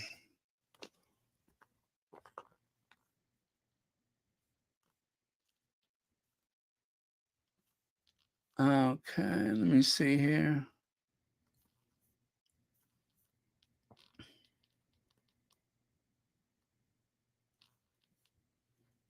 Oh, hello, everyone. Oh, thank you so much for that. Is it Burnt Out Millennial? Thank you very much for that.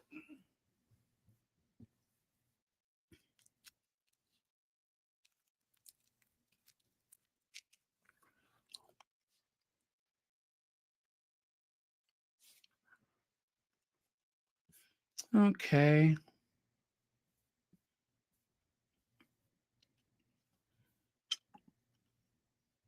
I can understand, Connie Bomber. And if you are writing about fashion, how did it become so nasty? And also, I don't follow her, but I would be curious to know if she ever used that same tone with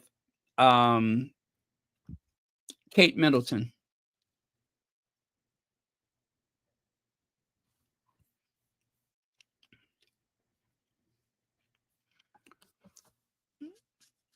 Yeah, that's a great point. But I'm just saying that as an American, as a girl from California, I'm just making the point that you have all of these things that you should be able to identify with Meghan and have some solidarity.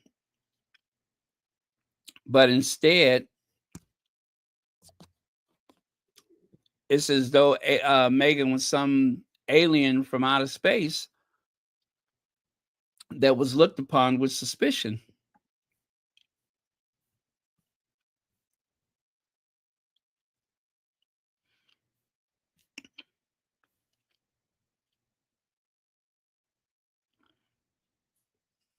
Oh, well. Okay, so here's another article. And this one is the bashing of Meghan Markle has gone too far. The media loves a catfight, but its obsession with inserting them into Meghan Markle's innocent homemaking exposes deep, that is, rooted bias. And let me see, where is that one at?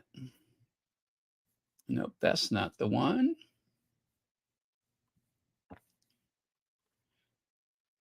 Oh, there it is right there. So it says, ever since she entered the remit of royals, Meghan Markle has been subject to relentless scrutiny.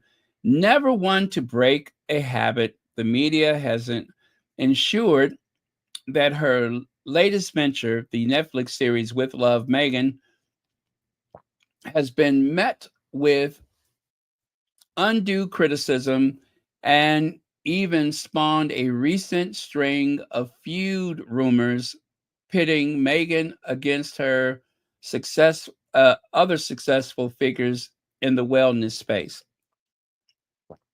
Besides highlighting our obsession with pitting one woman against the other, this fixation on Markle supposed shortcomings highlights society's resistance to embracing diversity within spaces long associated with white women.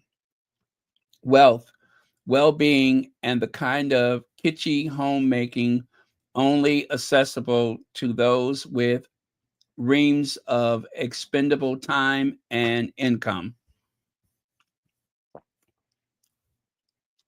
You'd think a series of clips shots in Meghan's beautiful Montecito home capturing a sunlit Nancy Meyer's kitchen complete with Le Creuset stoneware and fresh mason jars ready to fill with homemade jams and spreads would do a little to ruffle feathers, but of course, there's nothing the internet loves more than to dwell on Markle's every wrongdoing. The latest attempt to skew her at crafting a squeaky clean public image now involves a feud with actress turned wellness guru Gwyneth Paltrow, with social media drawing comparisons between both women. Instagram content after Paltrow, who founded well-being and lifestyle brand Goop in 2008, posted a video of her making a clean take on a classic breakfast. Viewers were quick to suggest the actress was mocking the tutorials from Meghan's Netflix show. And let's see here.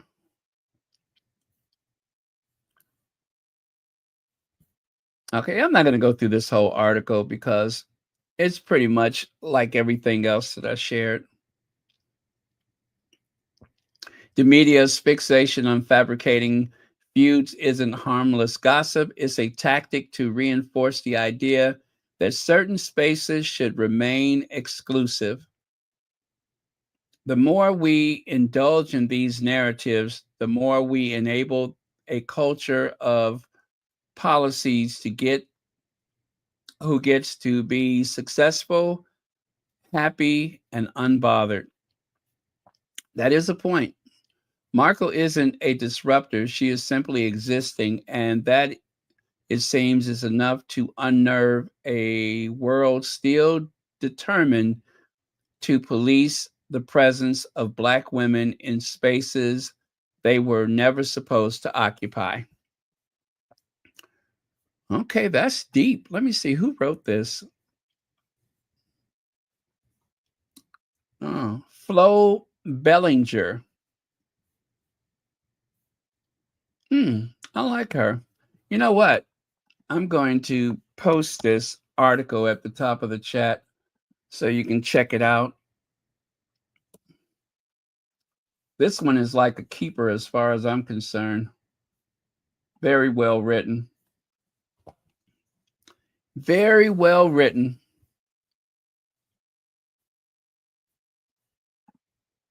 And let me see. Senior remote writer, Brighton, UK. I cannot believe she's from the UK. Wow.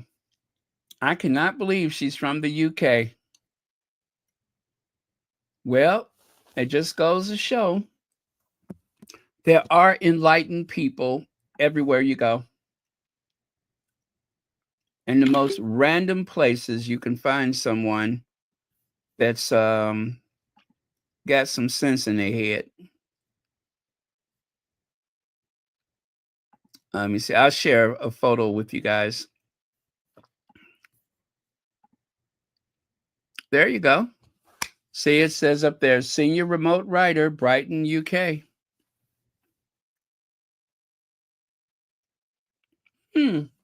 Interesting. I like her. You go, Flo.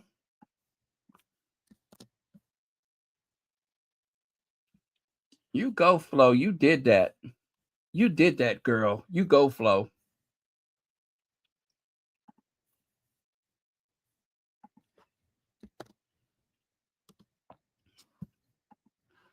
I mean, honestly, that is, I thought that she was going to, I thought she was going to be, some like American girl from the Midwest gone to the big city to save the world with her writing. And no, it's Flo Bellinger from Brighton, UK. Yep, I'm surprised.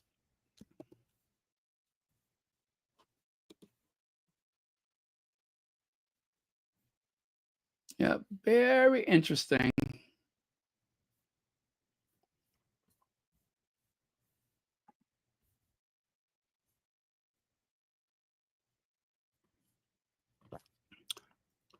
All right, moving on. Let's keep it moving. No, not that. Here. Oh, that's part of the article there. I didn't realize I had it right here. Now, we continue with this saga. Sophie. So, Babette says, I hate how most videos zoom in and don't show the full scene. The other lady was motioning even more than Meghan was. They wanted Sophie to be at the center, both as a place of honor and also for a symmetrical, aesthetically pleasing photo. Players on ends, ladies in the middle, which is eventually how it turned out. Also, there was the height difference, but yeah, they were trying to give her a place of honor. And Sophie turned it into something very different. She put a whole nother spin on it that made it seem so nefarious and so underhanded, when the truth is it was not meant to be that. They were trying to give her a place of honor.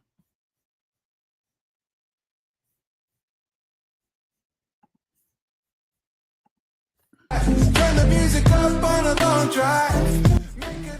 Okay. Cannot have that music.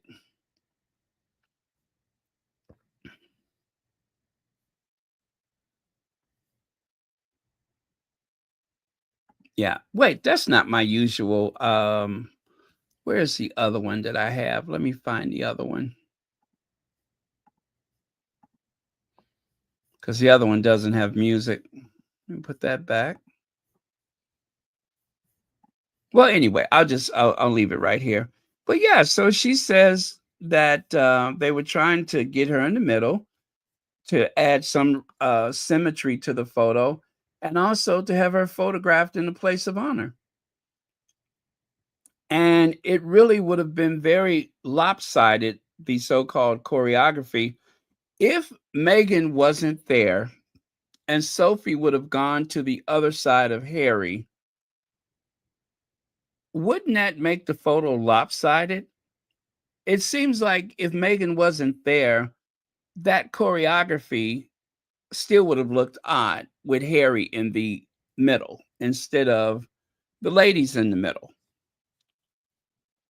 So the way that Sophie explained that, it really doesn't make sense. You kind of have to do a bit of a stretch for that to make sense. And it doesn't. So yeah, I'm not buying it. I am not buying it.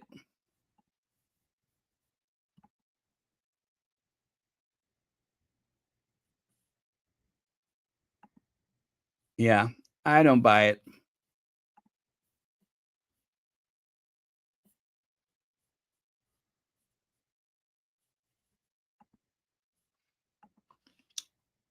And then, of course, where's the body language expert?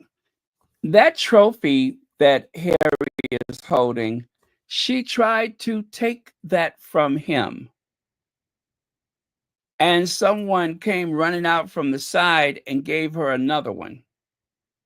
But for some reason, she felt like she needed to hold a trophy.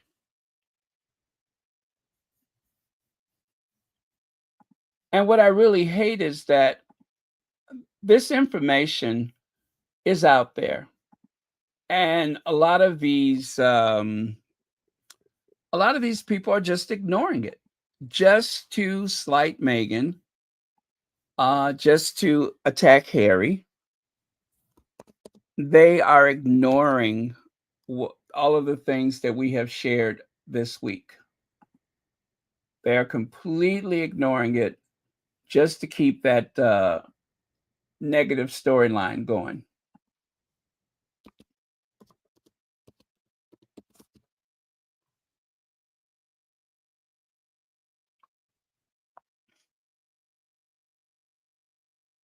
Let me see here. Gosh, I'm trying to find that other video that I had.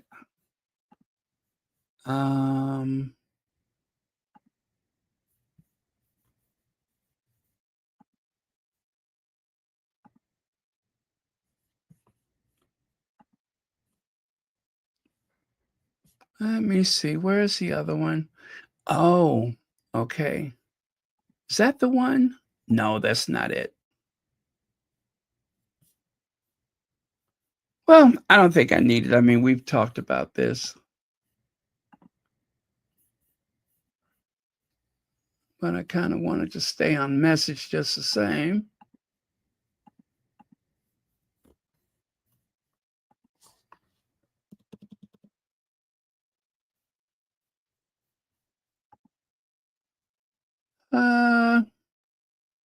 All right, no go. I lost it. And then, of course, you take a look here.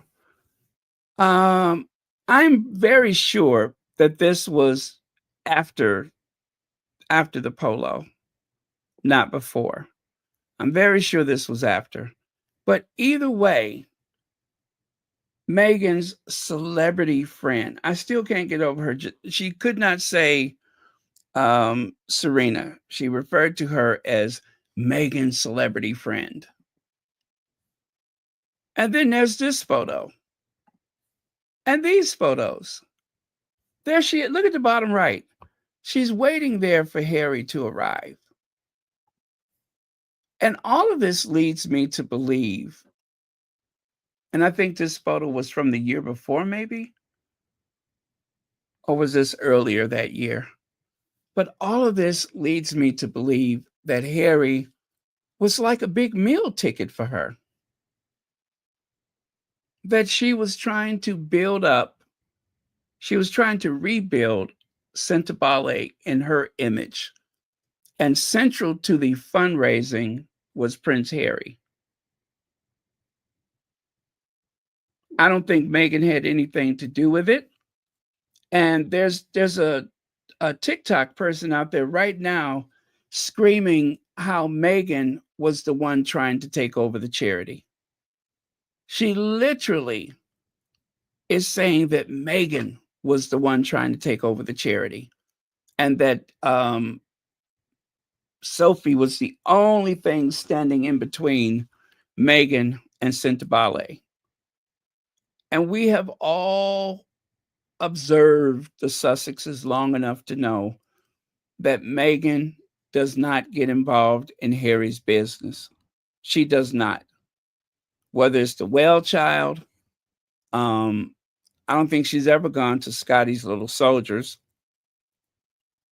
None of that stuff. But as his wife, if she chooses to show up, if he invites her to come, that is their flipping business. End of, whole and complete. That is their business.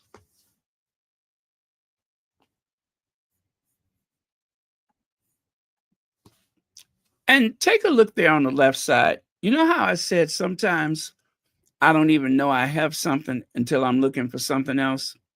Look at that one. No British body language expert, but our sister in Christ has a favorite.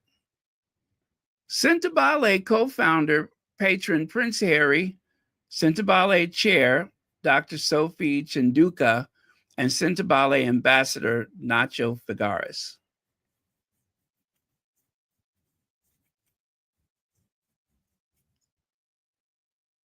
Even in August 2023, she was all over him like a cheap suit. I forgot I had this. I just happened to do a search and found it today. That mysterious figure, I don't know what her function is. Even though it says so right there, I wasn't paying her no attention. Isn't that something? That's from 2023. And it was, I guess, around the time when she had become the chairperson. 2023. And that's interesting too, because before she became the chairperson, if you look at some of the older images from before 2023, I don't know that I ever noticed there was a chairperson. I mean, she is the first chairperson who has made sure that she became part of the story, and yet she underperforms in comparison to the other chair people. She has not only has she not brought in money, but she probably spent a whole hell of a lot of it, and from all accounts, unnecessarily spent a great deal of money.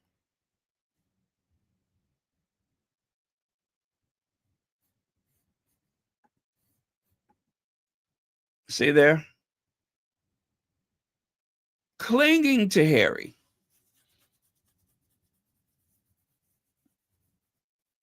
And as you might notice, Harry's body language here is very different from 2024. Once we figured some things out. See there? Very different from 2024. That's 2024. This is at that part of the video where he decided, let me get away from this one. She cray cray. She's a bit much.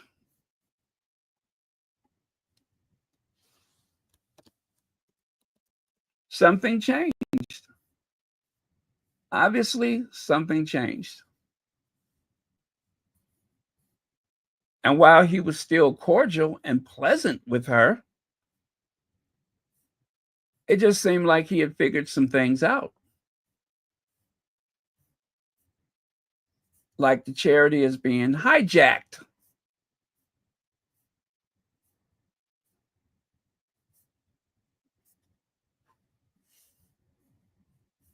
Yeah, that's how I see it. It seemed to me like he had figured out some things.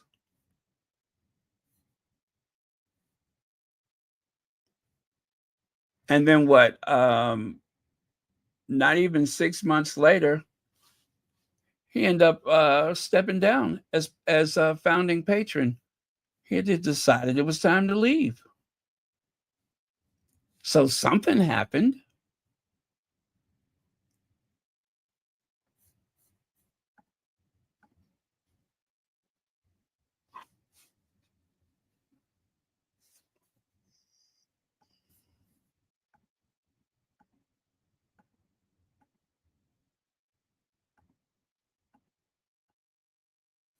And of course, there was the campfire, the little fire pit that they had in Lesotho.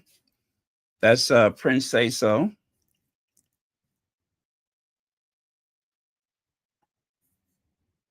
And then if you take a look here, these are some of the headlines from the past week.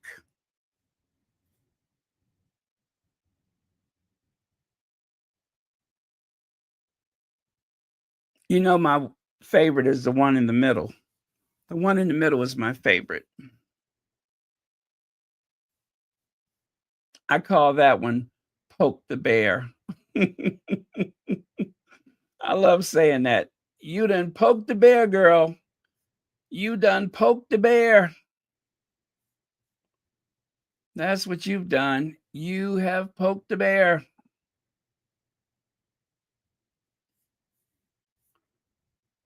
You know, you bitten a bit too much. You bit off more than you can chew. Because now the Sussex squad has taken notice of you. God help you after that. Because the Sussex squad don't play.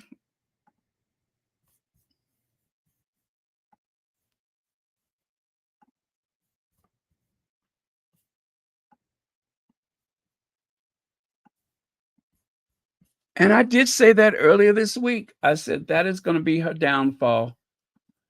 Is that the type of people that call themselves squatties, and even if they don't call themselves squatties, the type of people that have a vested interest in making sure that we protect our Duchess and Harry, that would make a difference. Everything about Harry and Meghan so far has been affected by the Sussex squad. Everything. We don't know how many people we are. We don't even know each other. But we do know that once we start digging, we're going to find something. We are going to find something. And dare I say that the squatties have outperformed the tabloids. The squatties have outperformed the tabloids.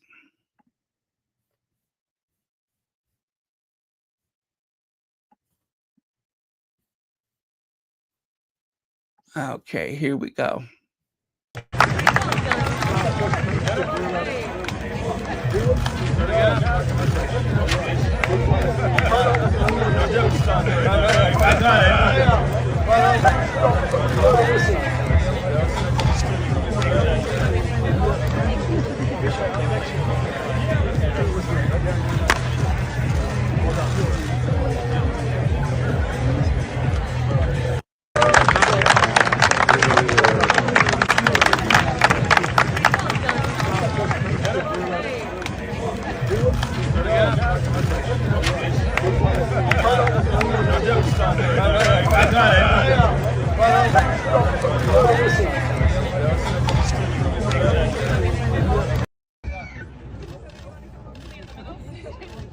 great day here at Grand Champions Polo Club. Again, a big thank you to all of those who provided horses, to the entire crew. I leave you with these pictures. I wish you a very, very indeed.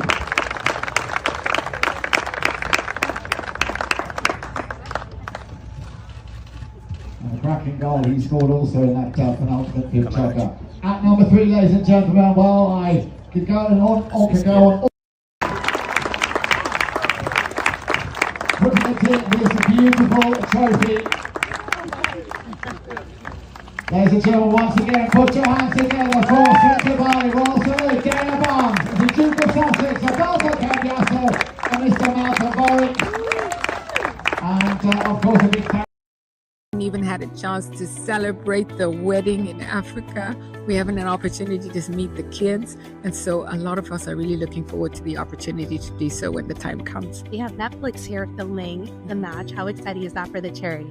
It's great platform and profile. The Netflix brand is globally recognized, and any opportunity to tell the story of Sentebale in the context of a global brand such as Netflix is obviously exciting for us. We have even had a chance to celebrate the wedding in Africa.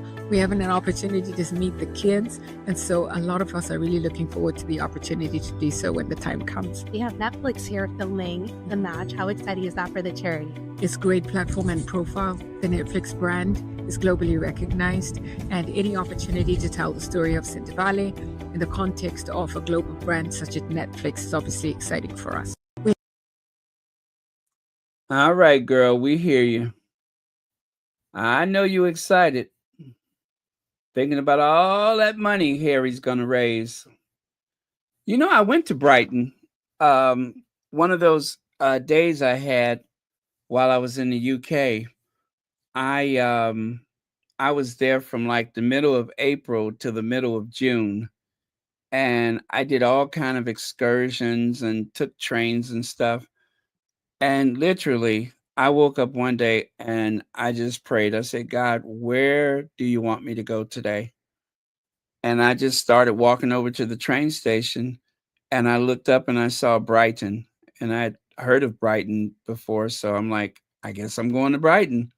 So I spent the day there back in June of 2018.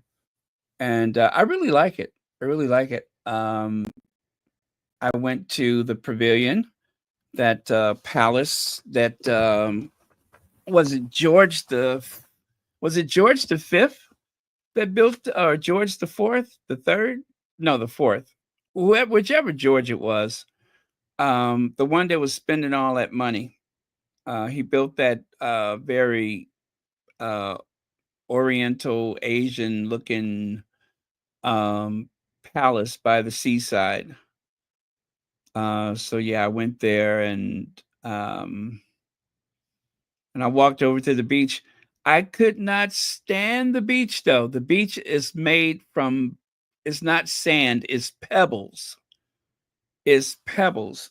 And I went through hell trying to walk on that beach. I hated it. It was awful.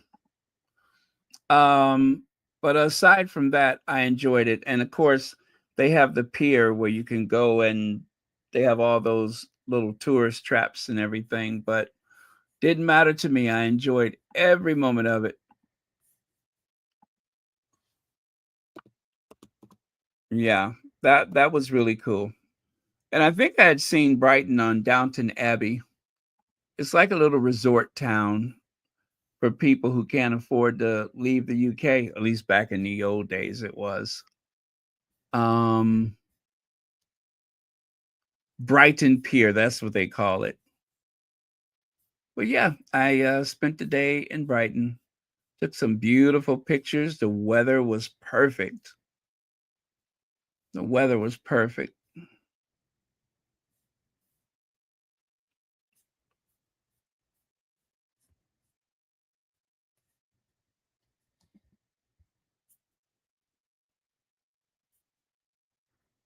Huh, okay.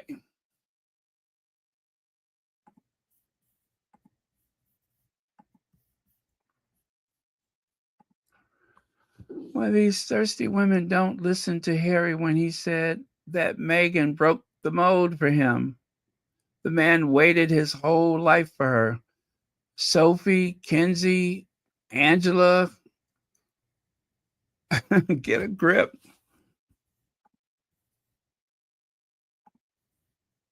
Now, right here, let me see. Sophie has been informed of the founder's departure by the press. Sophie has falsely stated having an injunction from the High Court. Sophie has falsely stated that donations dropped with Harry moving out of the UK. Sophie has falsely stated that Sentebale has over 500 employees when the fact it has 107 employees. I didn't know that. Sophie's actions have led to the departure of a major sponsor who still financially supports Prince Harry's other organizations.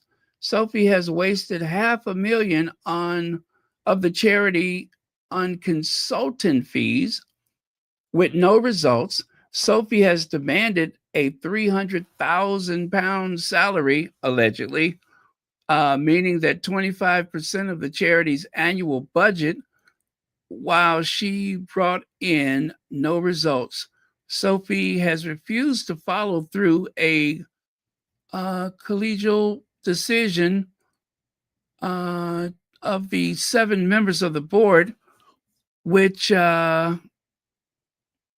is unheard of. Sophie has refused to take accountability for her lack of results and instead has decided to drag 9 trustees and founders in the tabloids while being flanked and coached by a representative of English colonialism. Yes, I agree with you. That's incredible. You guys don't F with the Sussex squad. I'm telling you, do not mess with them. They're tough. Zandy shared this. Zandy says, meanwhile, on LinkedIn, and after being thoroughly dragged, Sophie has closed her comments. So these were the comments that were left before she closed them on her LinkedIn. It is a shame how you, let me see, focus. It is a shame how you are destroying the legacy of the 2 princes. Centabale is not yours. Why can't you let it go? It is by force. This is a legacy in honor of their mothers. How heartless of you to let small children and widows suffer because of your personal ambition. Also account for the money. Why is this the lady from the islands? This sounds like that lady from the islands. Give the people back their money. Also account for the money. Why did you want to be paid £300,000, allegedly, a year, yet you signed on knowing full well it is a voluntary position? Where did you spend the 600,000 In whose interest are you remaining at Centabal? Oh, they dragged her, didn't they? I have never seen such a selfish person in my life. And then someone else says, I hope you reflect on what you did. Apologize to both the world and Harry. Find God and peace in your heart so that you don't do this to the next person. Wow. They have verbally snatched her up in her collar, didn't they? It says here, Dr. Sophie, with all due respect, why say Harry bullied you for resigning because you pushed him out of a charity he started in honor of his mother? Why are you giving fire to bullies to continue attacking Harry and Meghan? I think you're being paid to bring acrimony. But anyway, the truth has its way of showing out. I think expect that from let me see. Oh, I didn't expect that from a black woman. Very disappointed with you.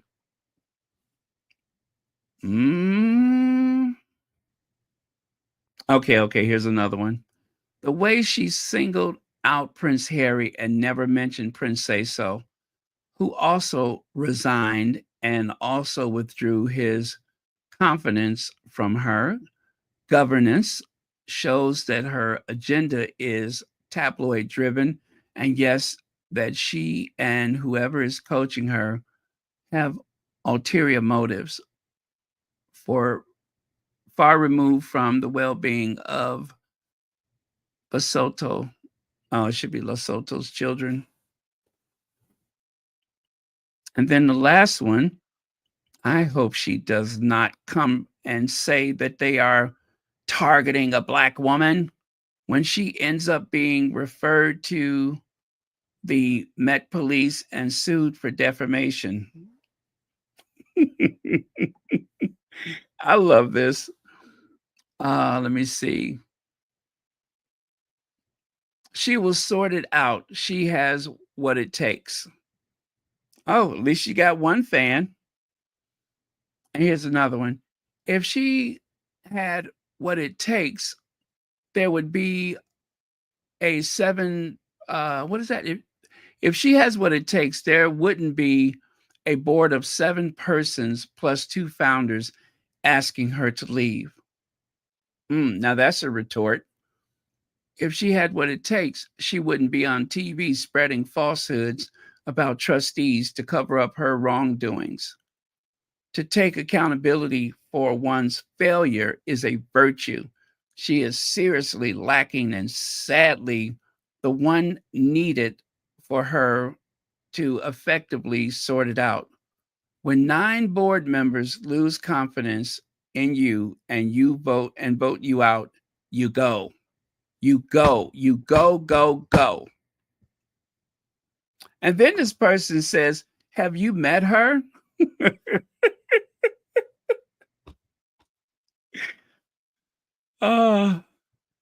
Well, now we know where that money went. Part of it went for this person right here. Have you met her financial statement? The charities and organizations she managed, have you met those? And let me see, what else does it say? You will never walk alone, Dr. Sophie. And lastly, this person says, she's not walking alone. She's dragging innocent children along with her in her path to self-destruction. Woof. Okay, well, I like the way that ended. Thank you, Zandy Sussex, for sharing those. And as Zandy shared with us the other day, fake doctorate, prize decolonization, yet happily accepted a member of the Order of the British Empire, has lived in Western countries longer than she's lived in African countries, yet claims a superior right to speak on behalf of African communities she knows nothing about. Left a trail of debt from her other owned failed business attempts. You know what? She should watch Meghan's podcast. They might be able to help her. Claims claims she's all about good governance, yet spent unauthorized $600,000. My. What is her end game? Well, people are saying that she wants to take over for Nana. Now that Nana's getting married, maybe she'll take over for Nana. But I don't know if Nana can afford to quit working, even though she's getting married to that guy, because Nana's wigs are expensive. I'm just kidding. She don't spend that much on them wigs. Temu don't charge that much. Her Temu wig collection.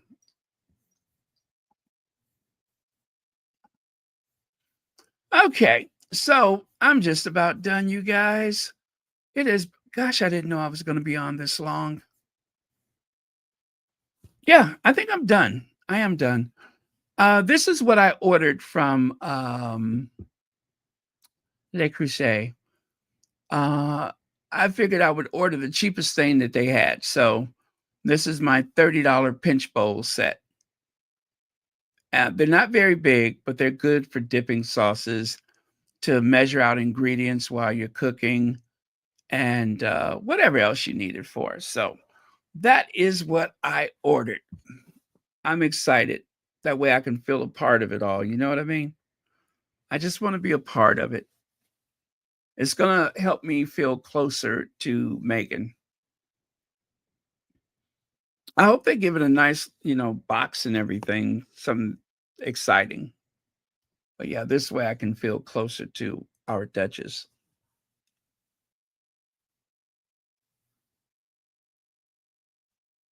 Looking forward to it.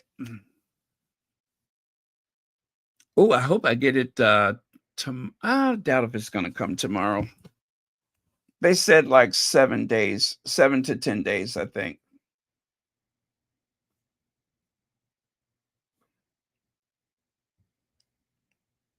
Uh, yeah, it is not there yet.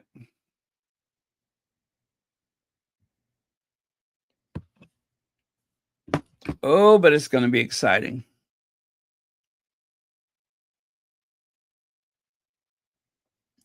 Thank you, Tangerine Squeeze. I'm excited. One of the things I really love is catfish, fried catfish. And I usually make a honey mustard sauce to go with it, just some yellow mustard and some honey. And then you just kind of whip it up, and that'll be perfect for that, to dip my catfish fillets.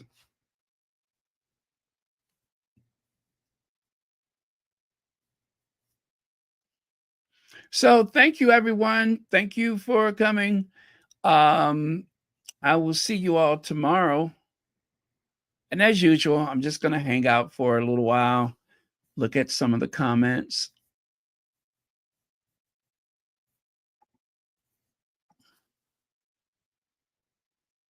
I like that French set too. That is pretty cool.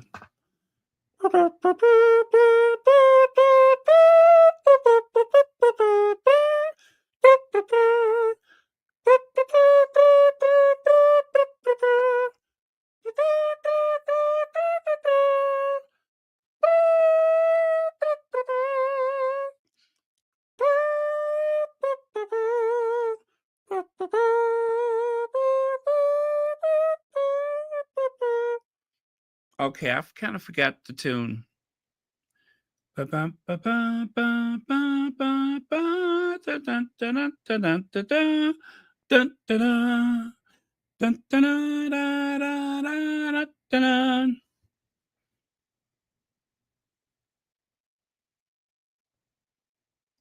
remember I used to do that every time that remember when Charlotte would leave a comment? I forgot all about that. Every time Charlotte left a comment, I would play that. What do they call it? The La Creuset, whatever they call that. What do they call that?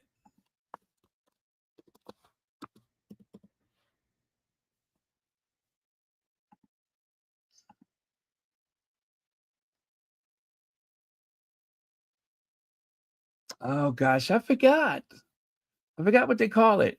But I used to play that every time that that Charlotte will leave a comment.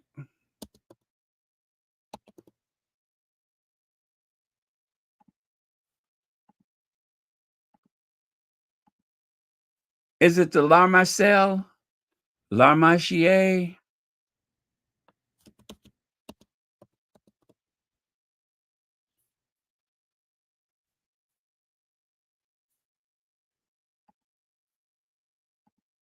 Yeah, the French national anthem. What do they call it? It's got a name. It's the La Marche.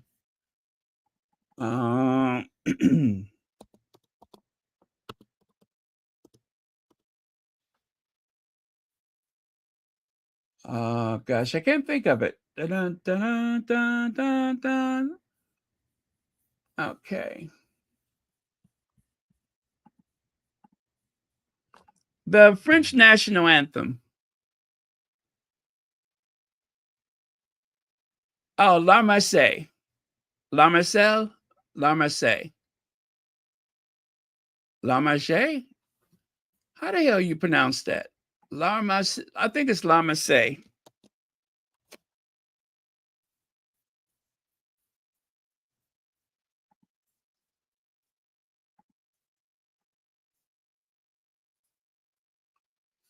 I want to see how you pronounce that because my pronunciation is all whacked.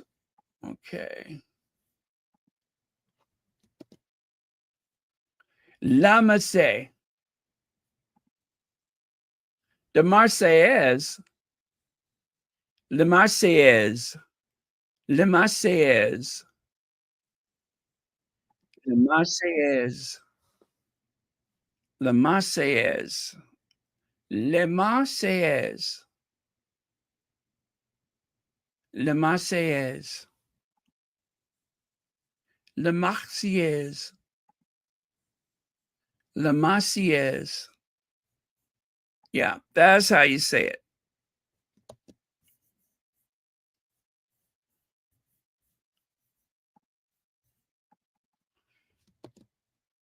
See, I have what they call culture. If I was a pearl, I would be cultured. Yes, I have what they call sophistication.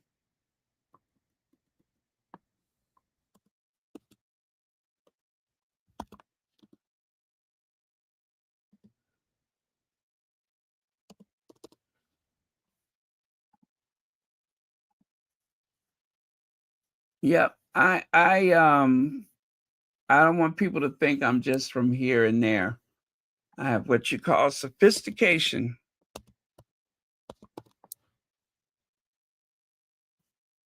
When I drink tea, my pinky goes up. That's how sophisticated I am.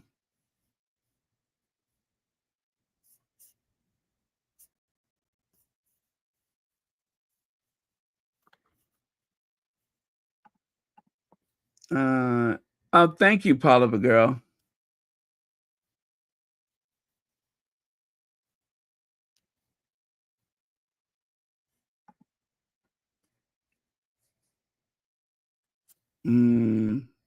Yeah, I like the French set.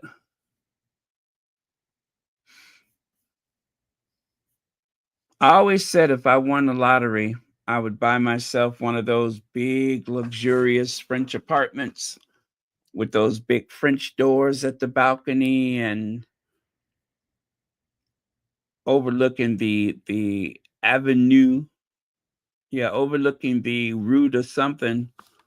That would be so cool with those parquet floors with that herringbone design and all of the the trimmings on the walls and everything. Now that would be exciting. If only.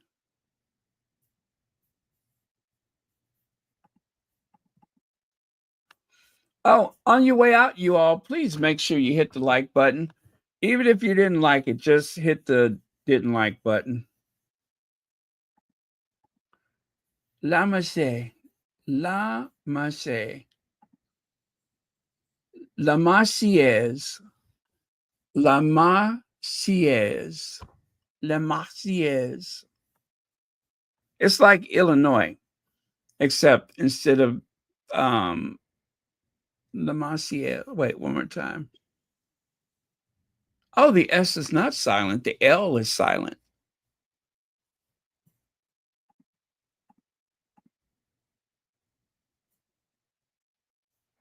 Like Versailles.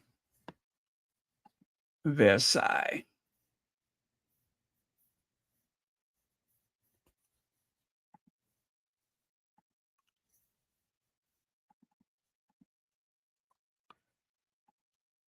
Gosh, I cannot find that that music I used to play for Charlotte every time. Do you guys remember that? Every time she left a comment, I would play that music for her, and I cannot find it.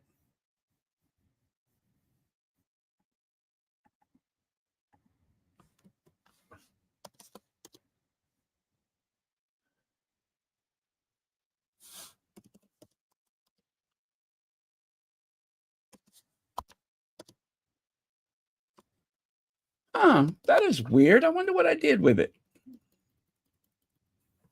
Maybe it's not on this computer. Well, I know I used to have trouble finding it. Elaine Parker, thank you so much for the super sticker. I was wondering when you were going to go to the bathroom. Let me see. And S, thank you so much for the super sticker.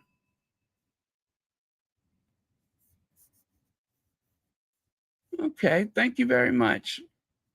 Oh, and Elaine, thank you for being a member and a moderator. Ah, Trebian. Trebian, very well. Trebian.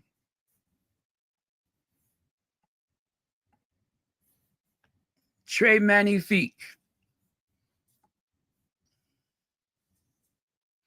I love Paris though. Paris is so beautiful. It's so French. It's just like it's like you're in a postcard. That's why I really gravitated to Emily in Paris. I loved Emily in Paris.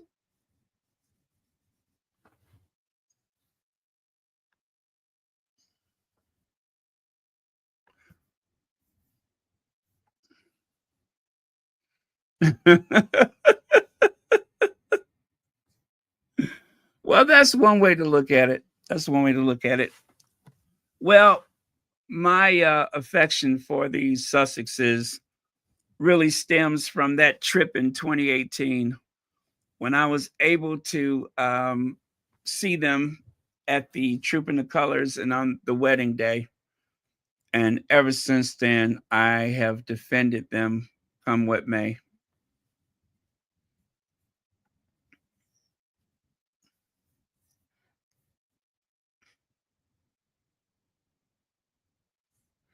You know, it's only fair, Connie Bomber. It's only fair. They really should send it to you. Because you have supported so many, and you guys, Connie Bomber has supported so many channels, a lot of newcomers. Sometimes when I discover a new Sussex friendly space and I look down at the comments, it's not unusual to see Connie Bomber has already found it.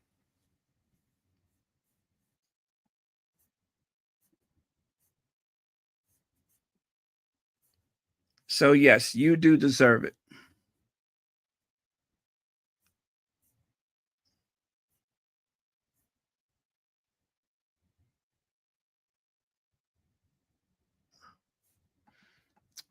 Sheila Bridges, Le Creuset collection.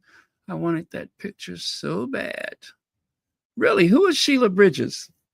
I don't know who that is.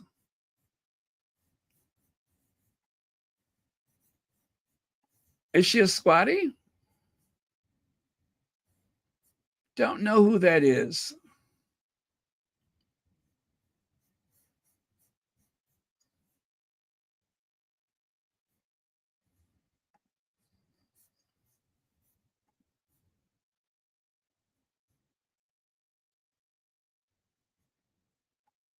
Sheila Bridges. Is she on YouTube? Is she related to Todd? Is she related to Alicia? Remember Alicia Bridges? I think she sang disco, right?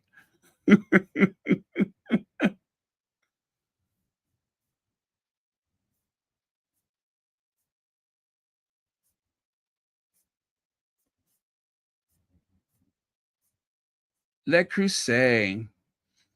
I just love saying it. Le Creuset.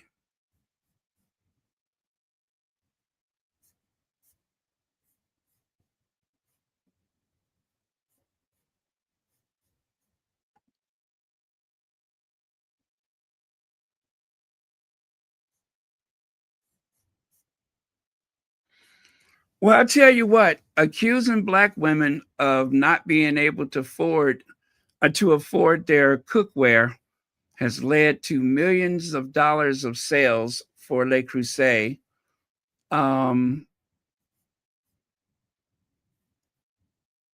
It was very offensive of some of those trolls to imply that what did they say that the squatties won't be able to afford the as ever because they're still paying for their Le Creuset cookware.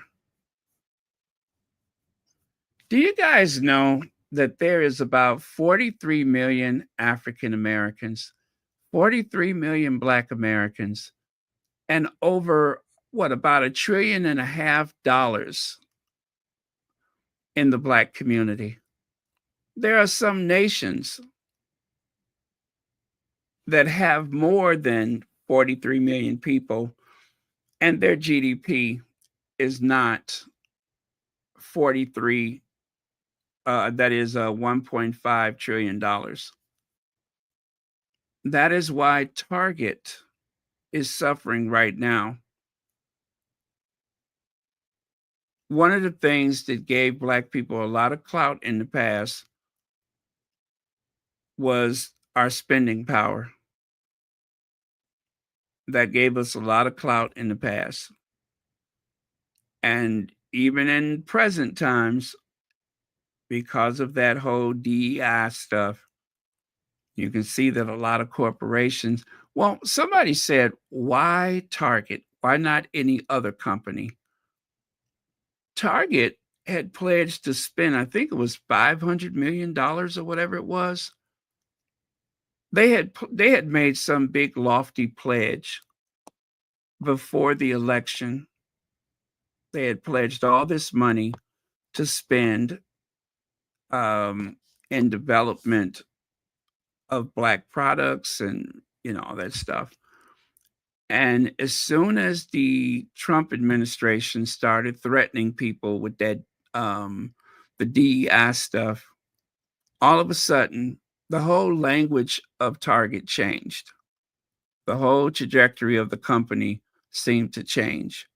So that is why Target was singled out, because Target seemed to go back on their promises.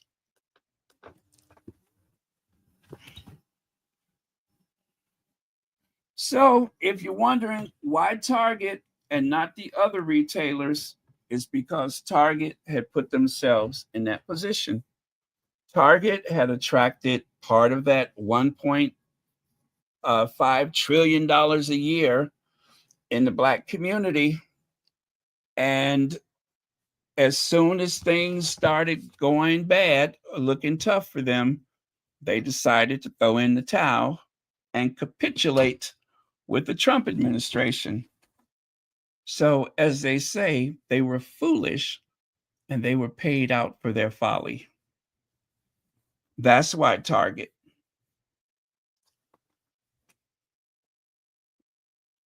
Now, since then, I must admit, I have shopped at Target because it was convenient. And anyway, that's where the kid wanted to go. So I took the child to Target. But that was pretty much the only reason why I had went there, was for the kid's sake.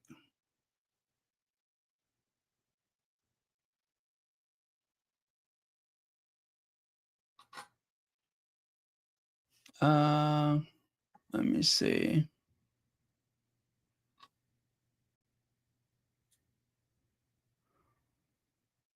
Oh, okay. I mean, that's fine, but I don't remember what I was talking about.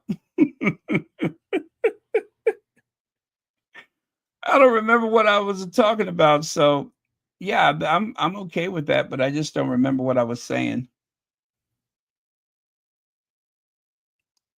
Tell me what was it about again, because I have already lost track.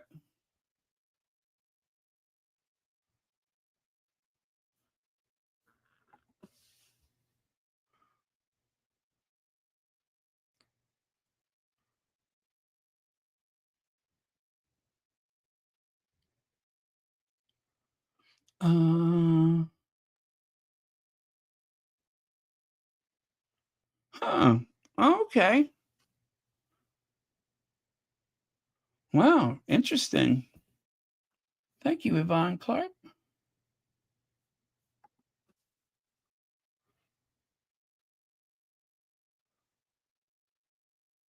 Yeah. You know, a lot of people, like for instance, Jesse Jackson.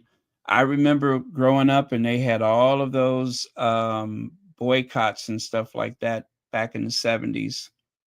And I do recall that a lot of companies would they would almost crap their pants every time there was a mention of a boycott.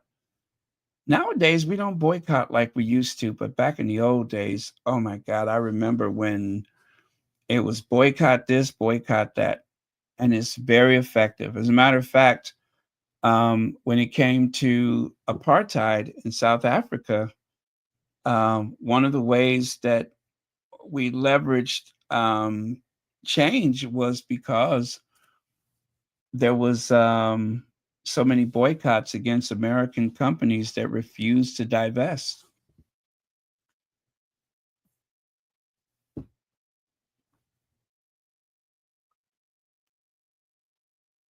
So it is effective.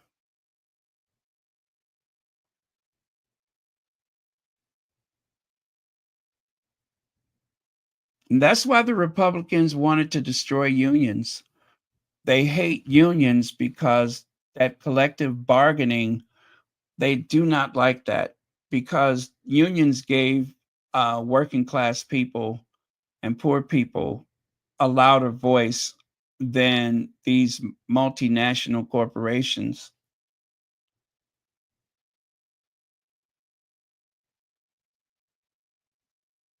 That's why they wanted to destroy the unions. And everybody has a story about how the union didn't protect me and I'm paying money to the union and they don't do anything.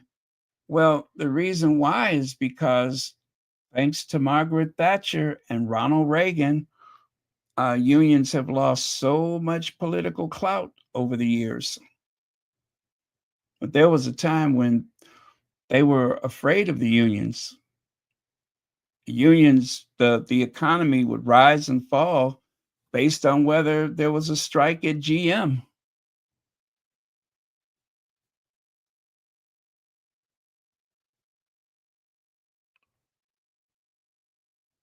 And I'm convinced that's why they sent the jobs overseas because they wanted to take down the unions.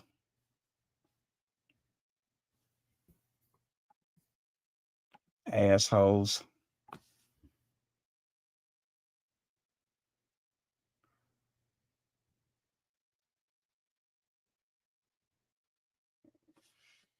Yeah. Yeah. When I went, I was actually out of state at the time. I was in another state, and of all things, this Target was at a shopping mall. I haven't been to an indoor shopping mall in ages. And as for Target, I rarely ever shop there. Um, so it was like a big adventure for me because I hadn't been in a Target for probably some years.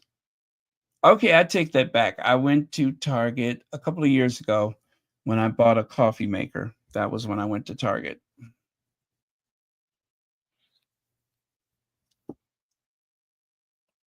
But Costco, Costco has really come up because Costco was like, we're not paying attention to that stuff. And there's a and look at Costco. Costco has all of these new memberships for Black people because they said, to hell with Target. I'll go shop at Costco. See, they don't listen to BB King. BB King say you should never make a move too soon. And Target made a move too soon. Target better start listening to BB King.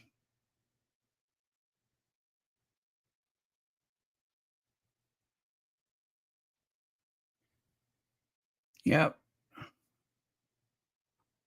Target should start listening to BB King. Made a move too soon.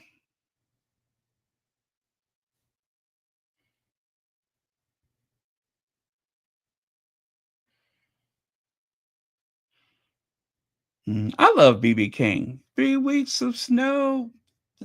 Dun, dun, dun, dun, bum, bum, dun, dun, dun, dun, dun, dun. Hey, Eva Borglund, thank you so much for the super sticker. And thank you so much for watching Royal Sussex and for having a membership. I really do appreciate it.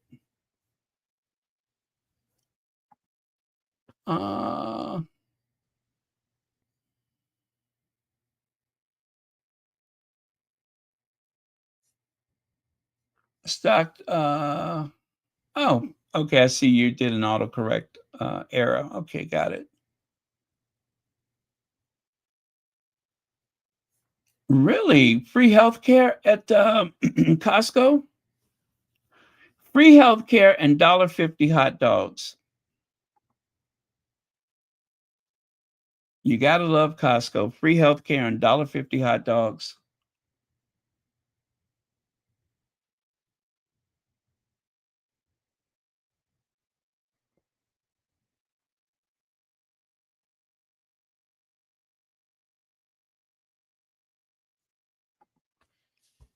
Mm.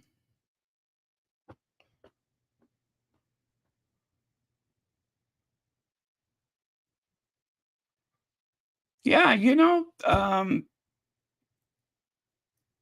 let me see. Well, one of my parents was in a union, the other one wasn't. And the reason why the other parent was not in the union is because they did not want the union, so they actually paid above scale to keep the unions out. I mean, it's a very good company, very good company, very fair.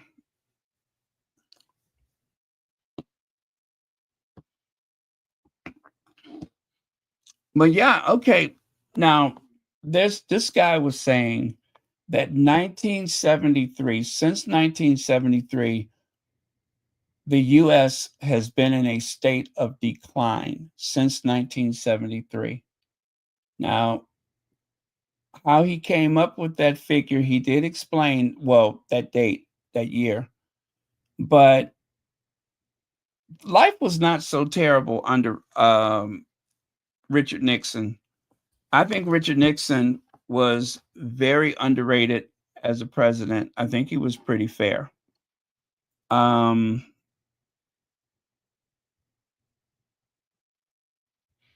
And of course, that the last time this country, well, the country was at its peak performance in 1973. And since then, everything has kind of declined. But it's been so subtle that people didn't even notice it. When people started to notice that the country was really declining was when salaries were frozen. When salaries became frozen back in the 1990s, even though there are a lot of people that are making more money than they ever made, there's still a lot of working class people that are stuck in the 1990s salary range.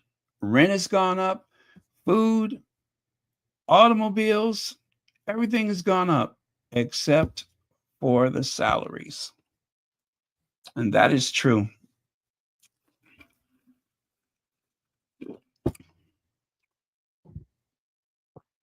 And I'm not embarrassed to say, I worked at one job back in the late 80s, early 90s. Actually, no, I worked there. Well, anyway, and my pay was at a certain rate. And years later, I got another job that didn't pay much more than what I was making back in the 1990s. Now, fortunately, that job came with tips. But the point is, the base salary was still the same. So I can attest to that statistic.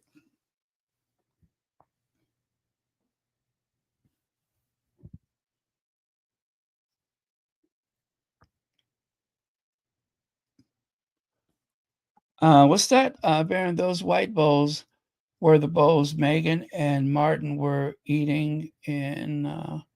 Oh, you mean the ones up there at the top left? I did not know that. I didn't know that. Let me see. Yeah, I mean, I guess they had to eat out of something, though, right? I like Martin. He's kind of feisty, isn't he? Martin is kind of feisty. Feisty. I love him.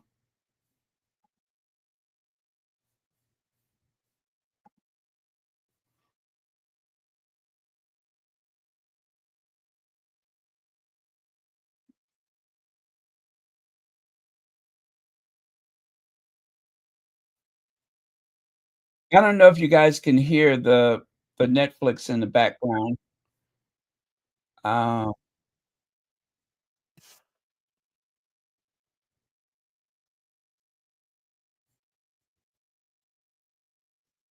because I think the what do you call it?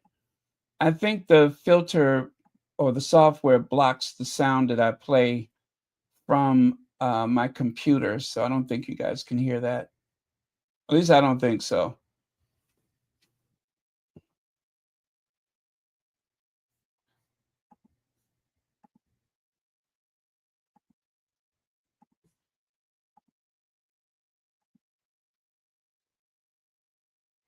Okay, I'm looking at the bowls. You're absolutely right. Those are the bowls. I'm looking at it.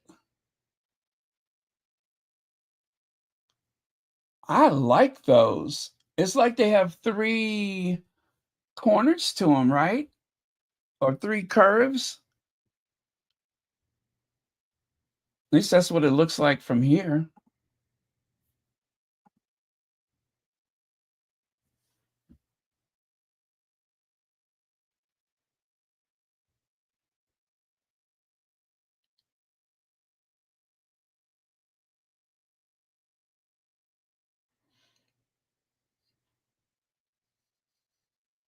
I like when Meghan had said something to Martin about Daniel, when she had said something about the island, the kitchen island, and he's like, "Girl, I'm from New York. We don't have islands." You're like, "Girl, I'm from New York. We don't have any islands." God, that was funny.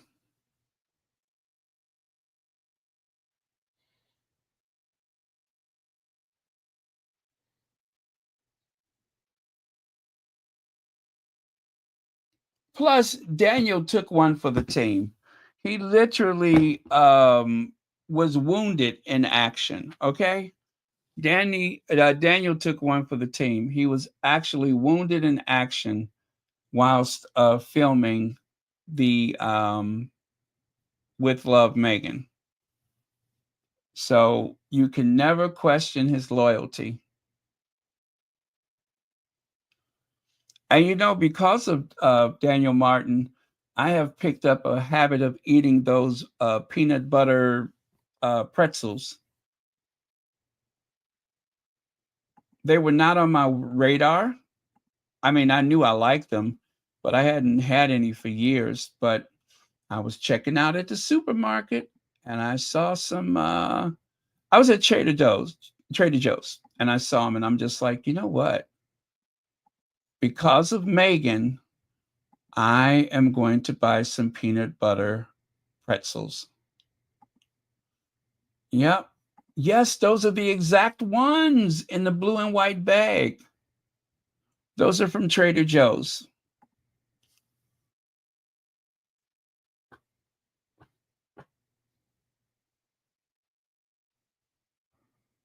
The knives are $100?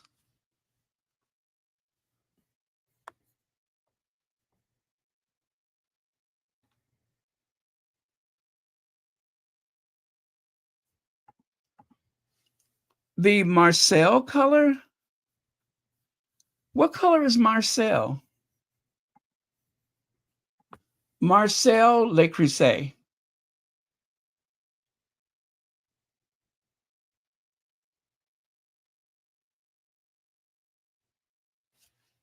Is that a color?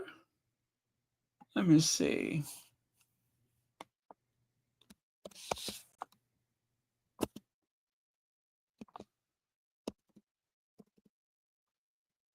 Marciel.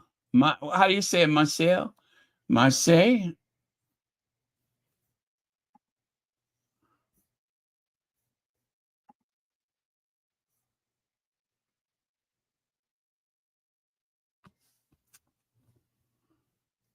Le Creuset. I feel so French when I say that. Le Creuset. Oh, that means blue. Okay. Okay.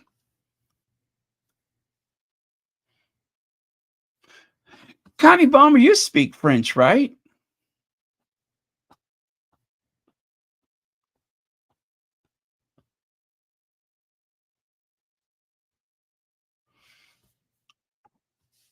They are the best Japanese knife. Yvonne Clark, I hate to say this. I'm sure oh, you do, Connie. Thank you. I'm sure you know, but listen, Ginsu is the best Japanese knife. The Ginsu knife, the ones that used to be on TV in the 1970s. Those Ginsu knives where you can cut through a radiator hose, you can cut through a can, and still slice a tomato.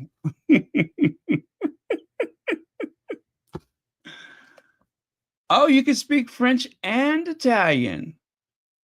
Ah, very cool. That is very continental.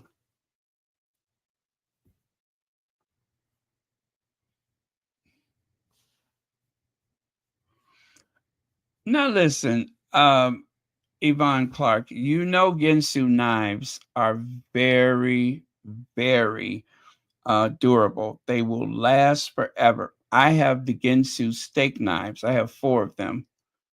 My aunt, my dear lamented aunt, some years ago, she wanted to purge her house, right?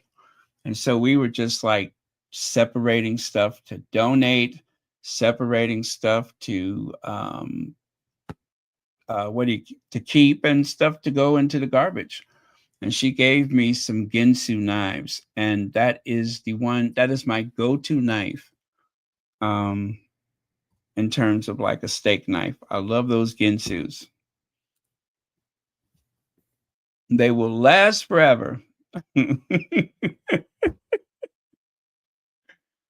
Yes, I'm sorry, Yvonne Clark. If the knife doesn't have a 1970s TV commercial, I'm just not interested in it. I like for my knife to cut through a radiator hose, a tin can, and then slice a tomato and a piece of paper. That's the only way I can trust the knife, is for it to slice through a radiator hose.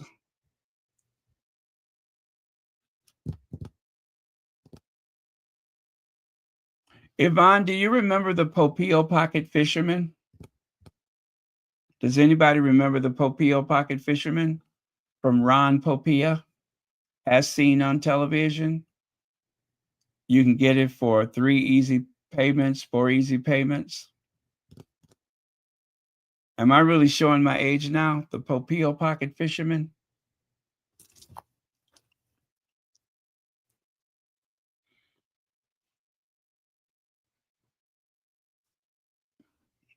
Yep. Now that was handy. Your mom had a Popio pocket fisherman?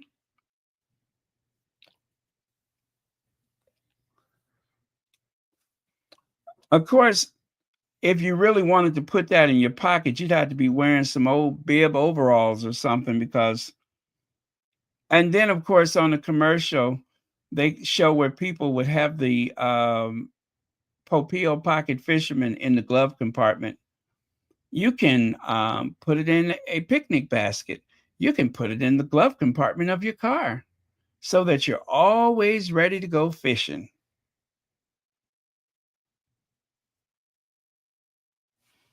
Let me see if I can find that commercial. The Popeo pocket fisherman. Ah, there it is. It was only 1995. 1995. I wonder how many payments did they allow you to make? And if you order today, you can get a second pocket fisherman, but you must order now.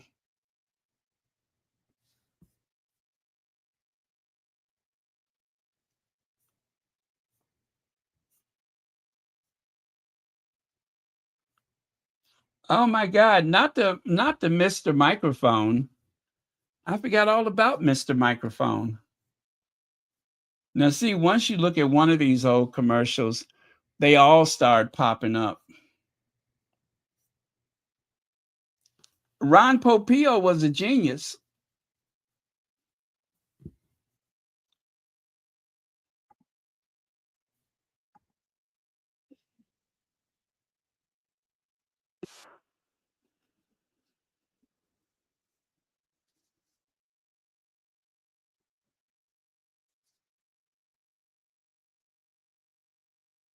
Small enough to fit in glove compartments, backpack, or any travel bag, or even in your pocket.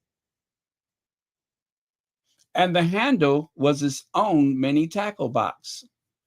If you guys want to see the commercial, here I'll send you the name of it so you can find it, so you know what we're talking about.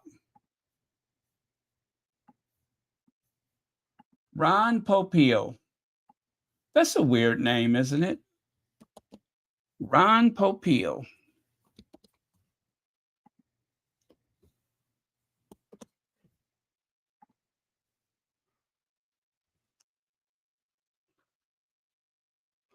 Oh, the text from Harry, but won't release it. You know what? You know what? I am so sorry. I had that and I forgot to put it on the thing today. I had that. Let me see. Okay, why isn't Sophie Chanduka releasing this smoking gun text from Prince Harry? Because it does not exist? Because it doesn't exist?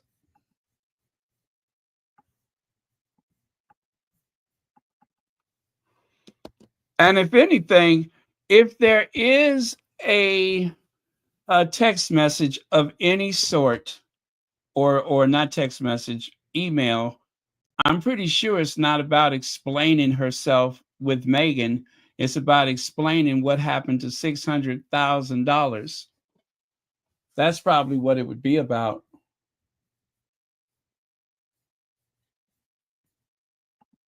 Yeah, if there was any explanation, I'm sure it has to do with $600,000.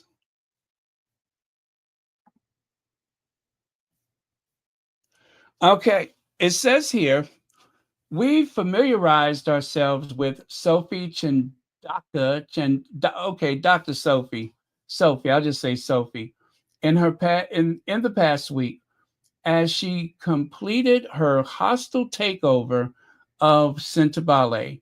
Prince Harry, Princeso, and the majority of Centabale's board of trustees resigned en masse in protest of Sophie, and she has reacted by throwing out wild, nonsensical accusations about Prince Harry and Meghan and Serena Williams.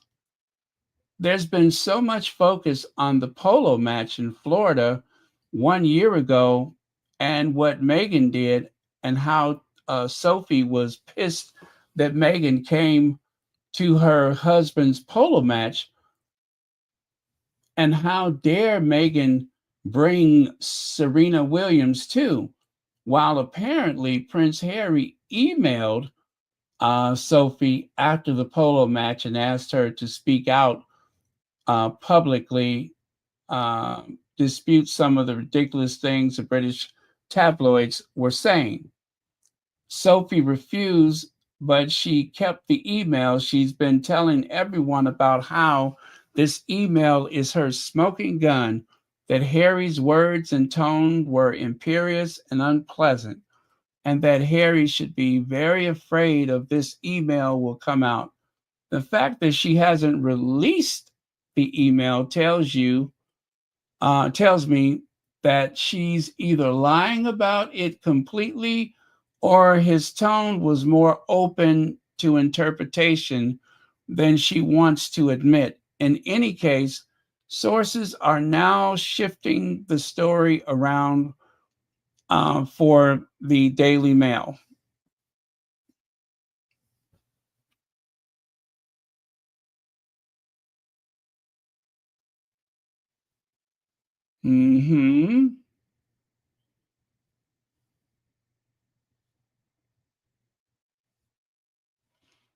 Okay. All right. So right here it says, this is the Daily Mail. Prince Harry's unpleasant message to the chair of Sentebale charity reinforced ideas that he is used to people being subservient to him. The Mail understands that the royal sent the extraordinary text message to Sophie demanding to know how she was going to deal with the public debacle involving his wife, Meghan, who was being accused of snubbing her at the fundraising polo match. Sources have described the message as basically unpleasant, imperious, and fairly extraordinary in tone, and asking her, how are you going to deal with this? It is understood the message would reinforce other people's idea that he is used to being people being subservient to him.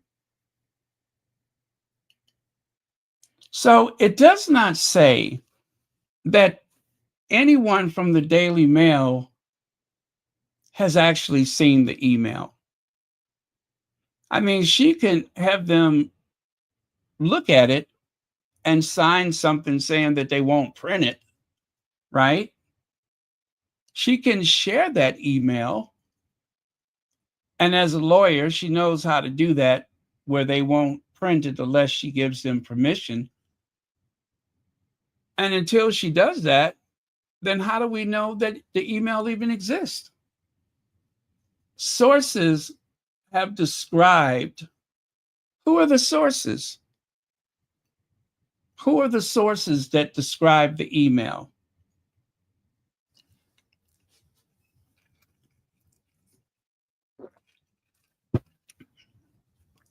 I mean, the email can't be that long, so I don't get why she just either put up or shut up.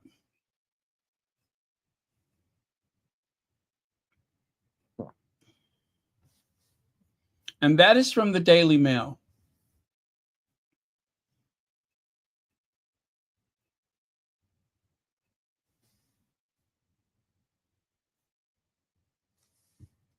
I'm sure Harry was either pissed or confused by what Sophie was doing. As I said, if the text or email was really a smoking gun, she would have released it by now.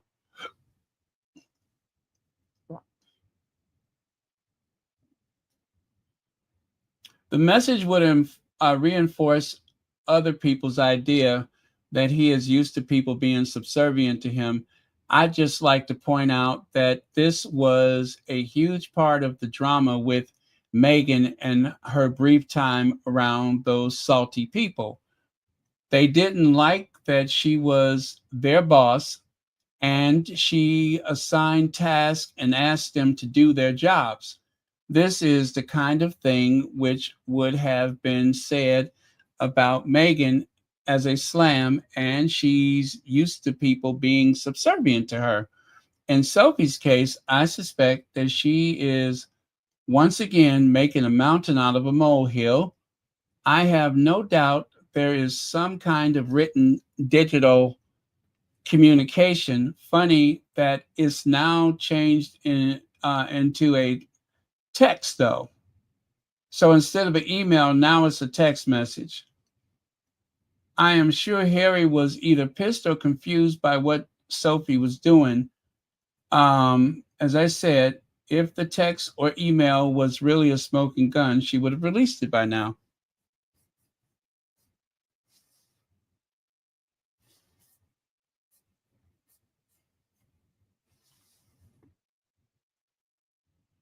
Huh.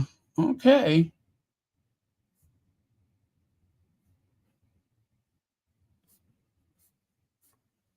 So there you go.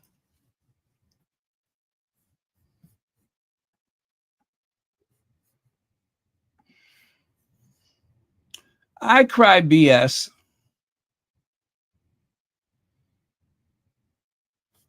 Oh, the rotisserie chicken cooker.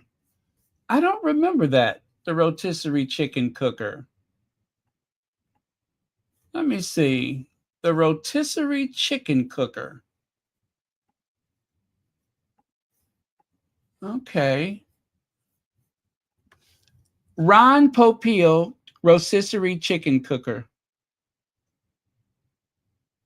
Oh, I think I do remember this. I think I do remember this.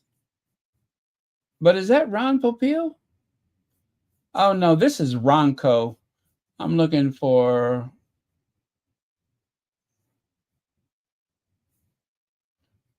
Oh, wait a minute. Was Ronco and Ron Popeil, that was the same company, right?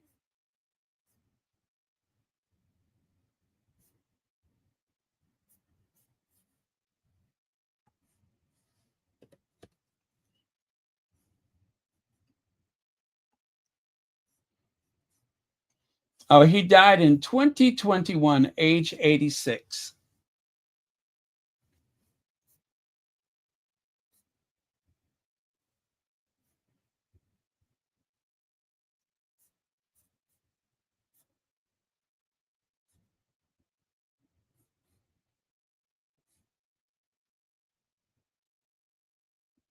Okay, direct response marketing company Ronco. Yes, it is the same thing. Ron Martin Popeil, was an American inventor and marketing personality and founder of the direct response marketing company Ronco. He made appearances on infomercials for the Showtime rotisserie and coined the phrase "set it and forget it." Yes, I remember "set it and forget it." You just set it and forget it. I remember that. So set it and forget it, as well as popularizing the phrase, "but wait, there's more," on television as early as the mid 1950s.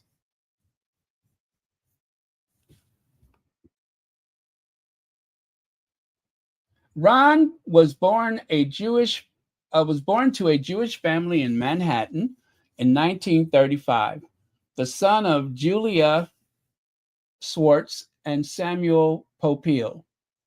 When he was 6, his parents divorced, and he and his brother went to live in Florida, where their grandparents, age 17 in 1952, he went with his grandparents to work for his father at his company, Popeil Brothers manufacturing facility.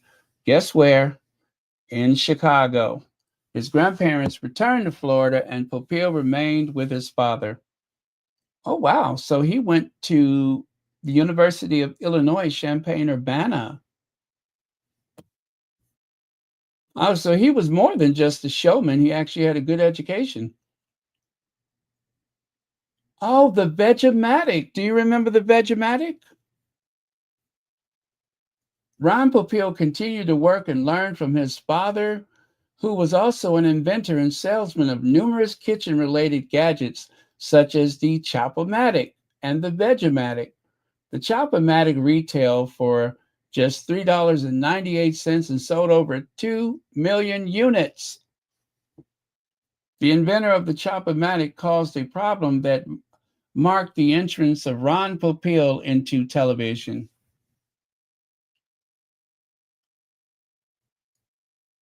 Oh, because it was impractical for a salesman to carry it around from door to door.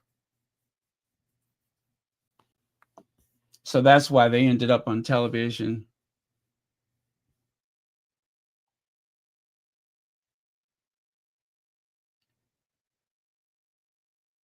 Oh, he served as a board member for Steve Wynn. Isn't that something?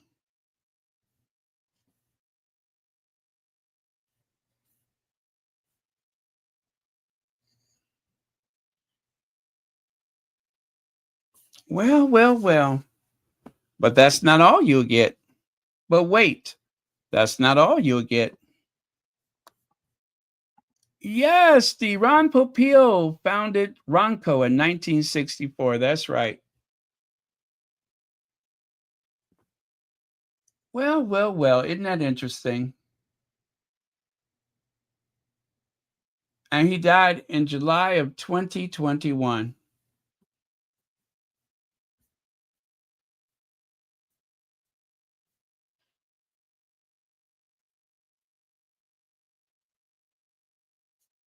Oh, well. Did they invent something for his funeral? Or for his you know, did they have something like a dig-o-matic or the afterlife-o-matic? uh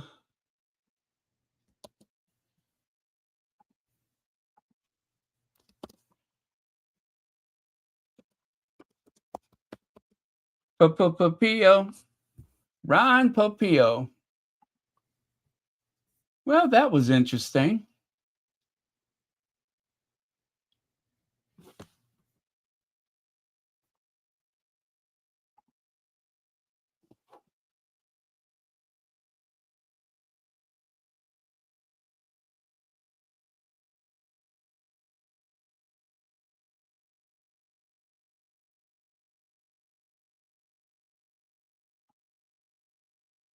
Well, the guy had a lot of personality.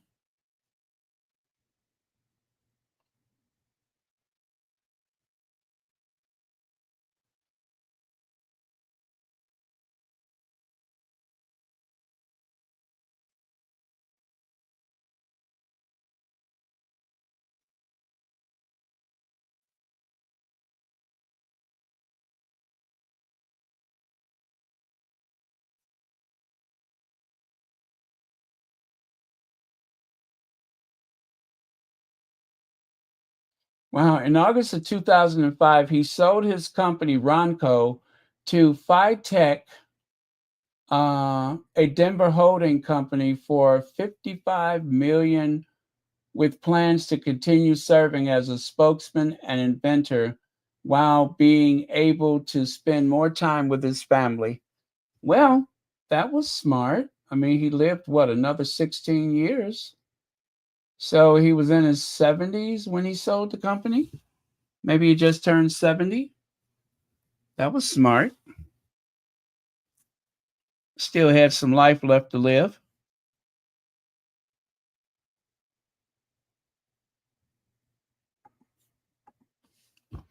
Don't buy the Ronco rotisserie. Went for one years later by Cuisinart after I bought the George Foreman grill. Isn't that something? George Foreman just passed away.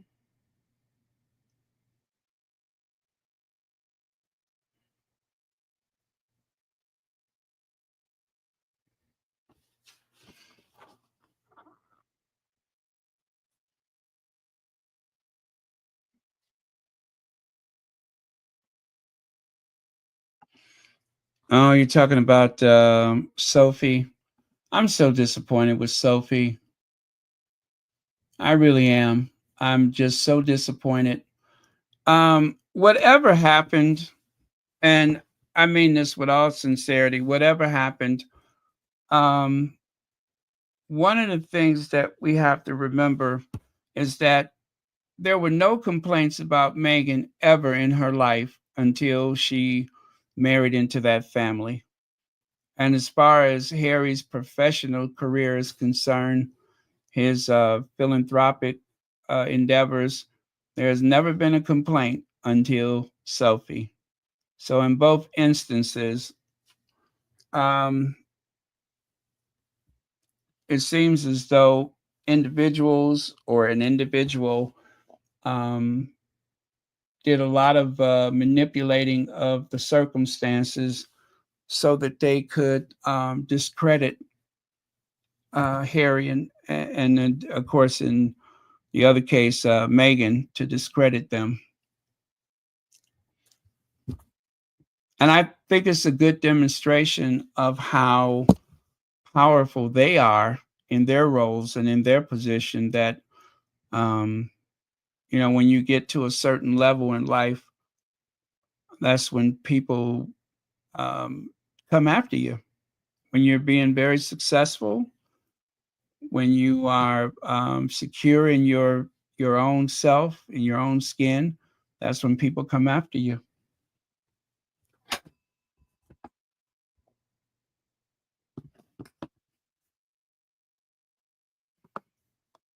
Look at how that guy was um, going after. Remember when the guy wrote the book about Oprah being using what you call it, baking soda, for using baking soda, and it really backfired on him because Oprah made a. This is all alleged, but Oprah made a deal with the publishing company. Oprah was like, listen, I'll write my own story. And so she did. But then she wasn't ready to publish it. Oprah does not have a biography, not her own autobiography. She has not, she said she wasn't ready at the time. She wasn't ready. And, but she made a deal with the publishing company. And that's how that one more time. That's how that book club was born. Oprah has sold more books in the last, I don't know how many years. She has sold more books than anybody you can think of with her book club. She has sold a lot of books. And so, using her clout, using her power, she was able to shut down this person that was coming after her. Nobody even remembers that book. The other thing that Oprah did that was so clever. See, Oprah is very, very smart, but you all know that. She actually had a show where she was crying and she admitted being a baking soda person. So, step one, tell it yourself. Step two, make a deal with the publishing company. Step three, make more money. That was brilliant. That was brilliant. This guy thought that he was going to tarnish Oprah's clean cut image with tales of party favors. And I remember when Oprah had was sitting up there crying, I said, "This broad is such a phony." Not that I didn't believe it, but I knew based on the time and what was going on. And I told you guys, as much as I love Oprah, and I'm always speaking up for Oprah, it don't mean that I approve of everything.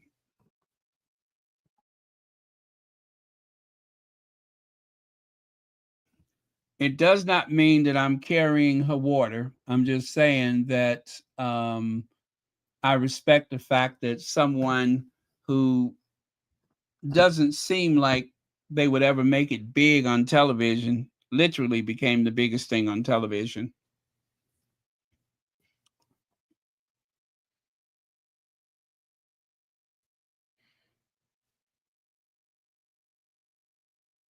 So that was clever.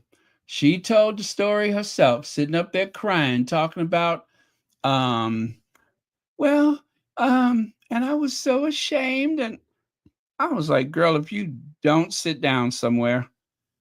And then, of course, um, they had actually paid her for the book, and then she didn't want to release it. So rather than give the money back or disappoint them or whatever, she just decided to start a book club. And I'm telling you, Oprah made so much money for the publishing companies. A lot of money. So when it comes to, a businesswoman, you do good to pay attention to Oprah.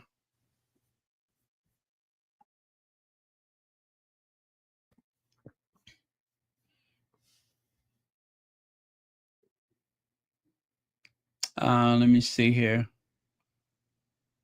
Veronica Quick, good morning. Thank you so much for being here.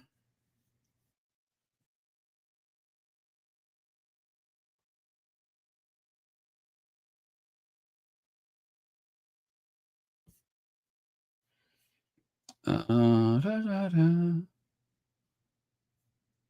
Yeah, they do. They do.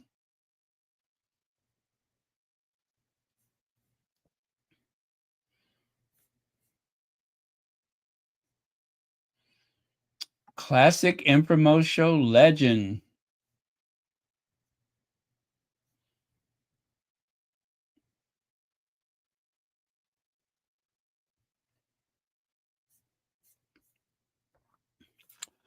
Okay.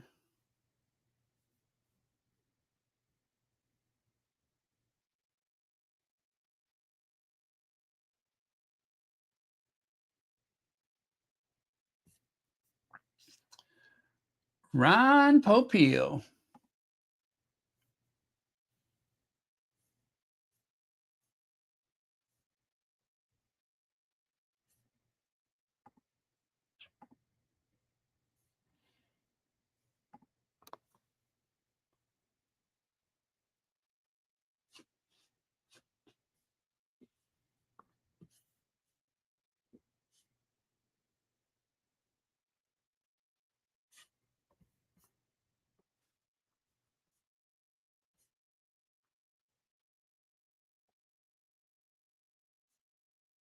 Oh, I'm sorry. I'm still here. I was reading something. Speaking of reading something, why don't I take a look to see if there's anything that popped up on the radar while we were here? Like maybe Harry and Meghan went out for a dinner date or something? Oh, Kerry Washington. Kerry Washington is let me see. Kerry Washington with a beautiful unboxing of As Ever. Kerry Washington received one. Ah, very nice. Very nice.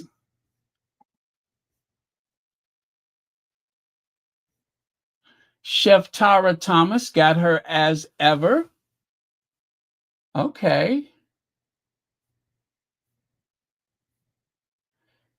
Olivia McDowell makes breakfast with Megan Sussex As Ever. Now, I don't know who Olivia McDowell is, but I see she has a box. I started to show some of the new boxes, but like you all, I'm a little frustrated myself because I didn't get everything I wanted. So I thought I would give us a break by not showing the pictures today. I mean, I ain't no hater, but I wanted that flipping box.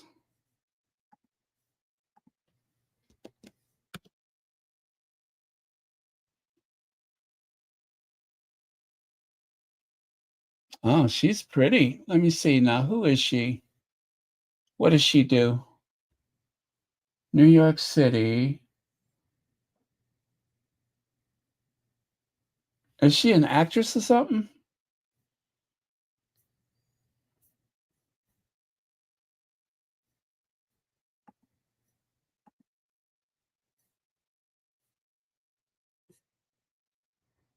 Well, I don't know what she does, but she's somebody famous.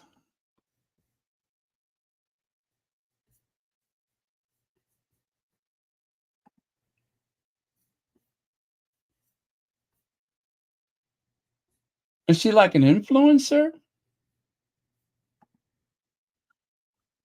Okay. A blogger, vlogger?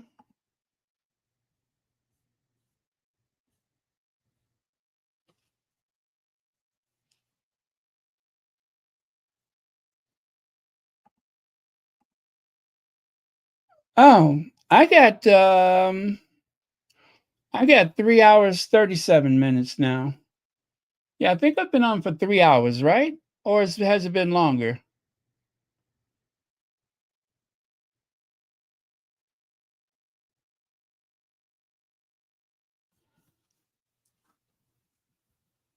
Anyway, I don't know who she is.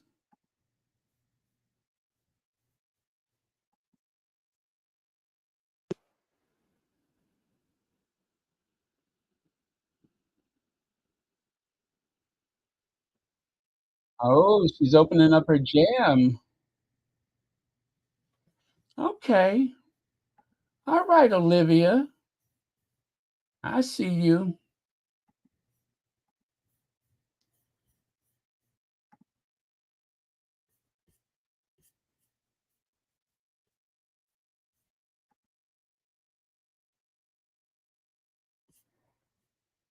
And I never thought I'd feel this way. But as far as I'm concerned, I feel the way I do today. And so, by the way, I thank you.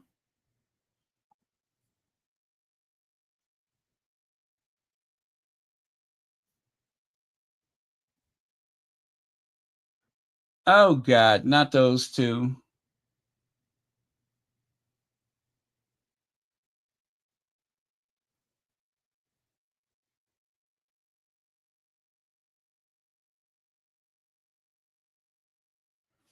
Oh, God, not those two.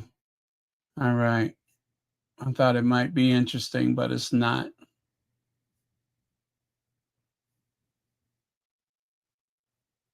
They're still pretending like everything is the burden of proof is all Harry's and that Sophie needs only make the claim. Kristen, somebody got a box and they posted it. Is it Kristen? Kristen, somebody. I don't see what the last name is.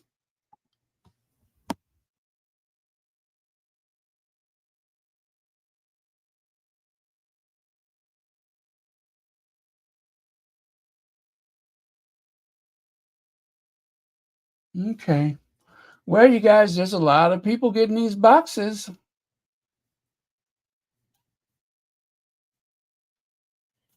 Oh, there's the Kerry Washington.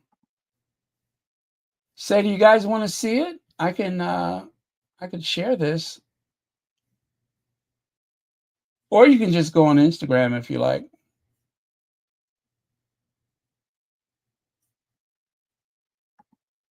I don't think there's any sound.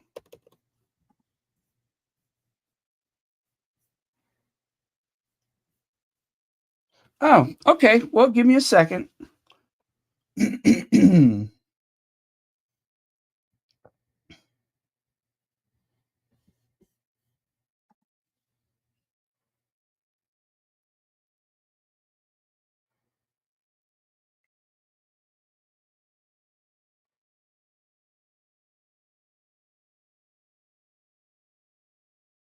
All right.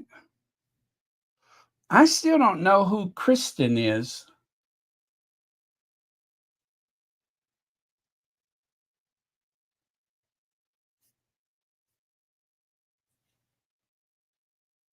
God, Prince Andrew looks horrible. God, that man looks horrible.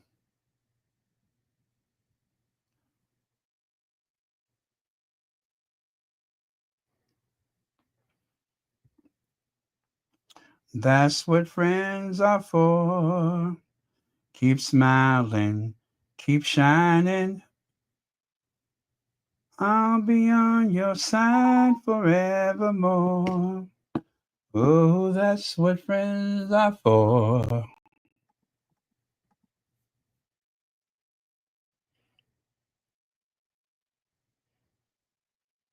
I love when Stevie Wonder plays a harmonica.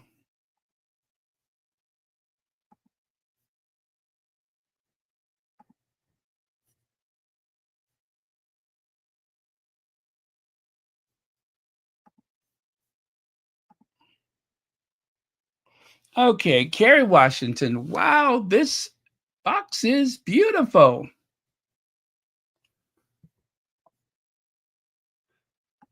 Oh, by the way, thank you, Marjorie Austin, for being a member for 20 months. I got everything and bought 2 preserves. I don't mind sharing with you. What? Wait. You said I can have a You said I can have a preserve? Is that what you're saying? Is that what you're saying? I almost missed that.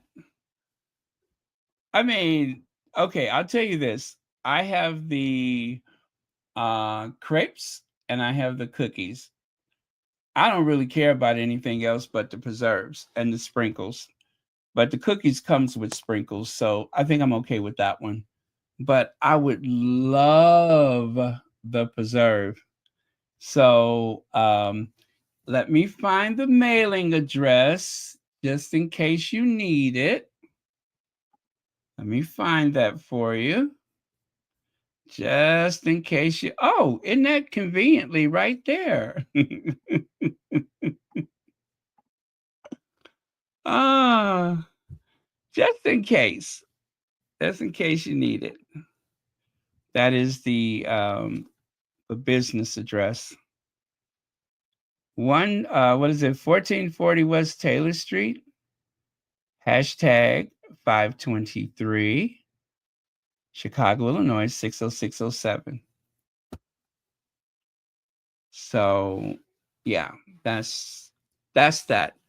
And if you need any compensation for your trouble, let me know. Let me know.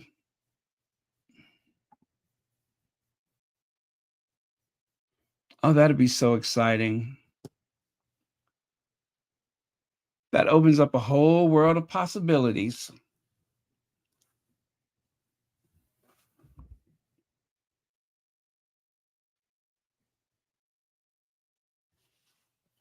Let me read that again. Did I read that right?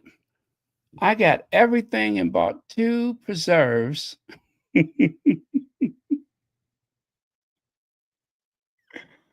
I'm not even going to ask you if you got the ones with the gift box. Although it would be nice, it's not, necessary. But that would be a real plus. Don't even tell me. I'll wait to be surprised. Oh, this is exciting.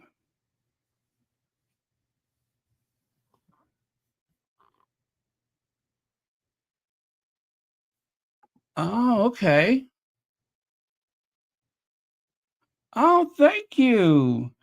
Thank you. I'm so excited.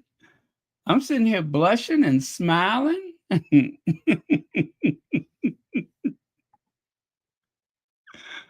Oh, that's what friends are for. Look at that. And I was just singing, that's what friends are for. See there? I was just sitting here singing it. And little did I know. So, yes, dreams come true.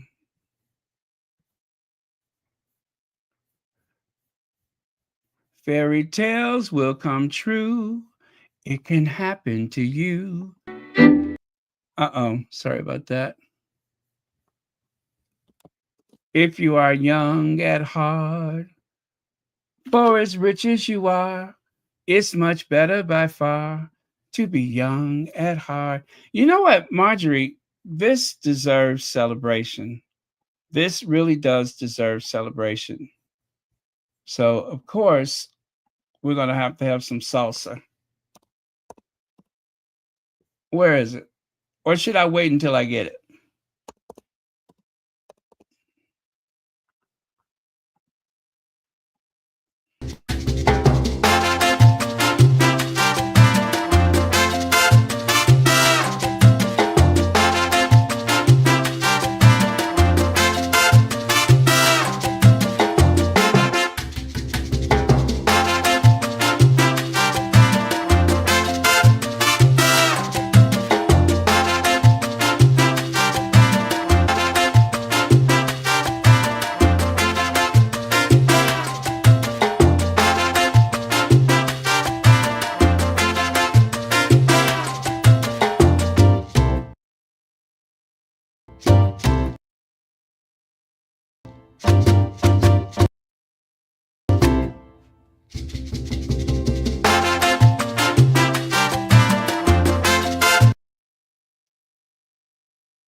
Yes. Yes.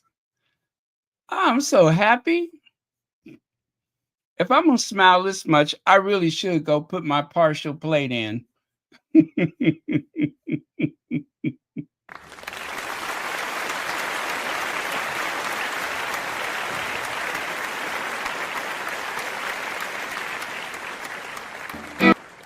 Yes, I should go put my partials in if I'm going to be smiling like this. Isn't that something? And I was just singing, That's What Friends Are For. And lo and behold,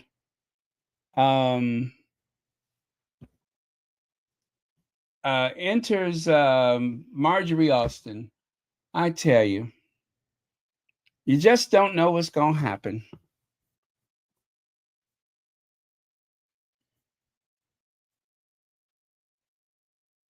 Yeah, cha-cha.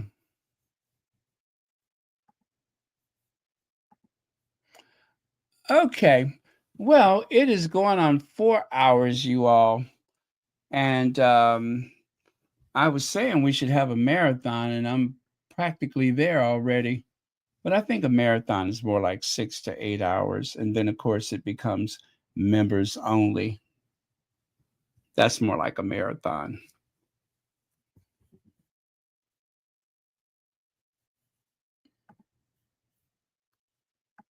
There we go. I'll put that back there.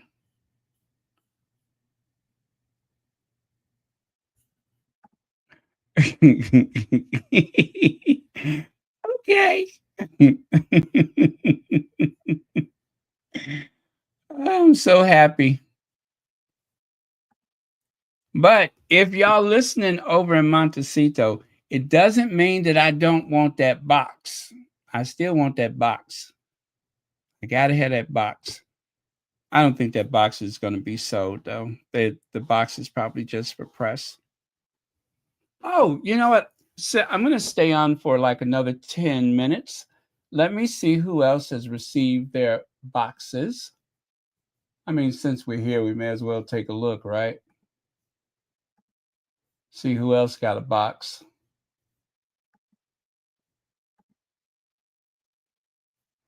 So Kerry Washington, I shouldn't be surprised.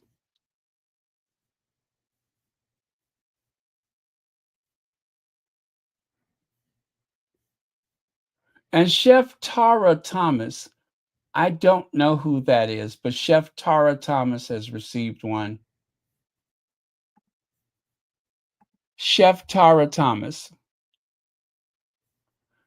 Oh, okay, I see her, but I still don't know who she is.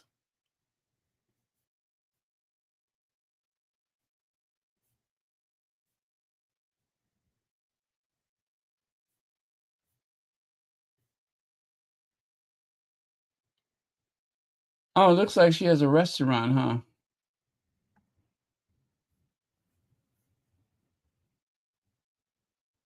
Oh, she was in Italian Vogue, was she?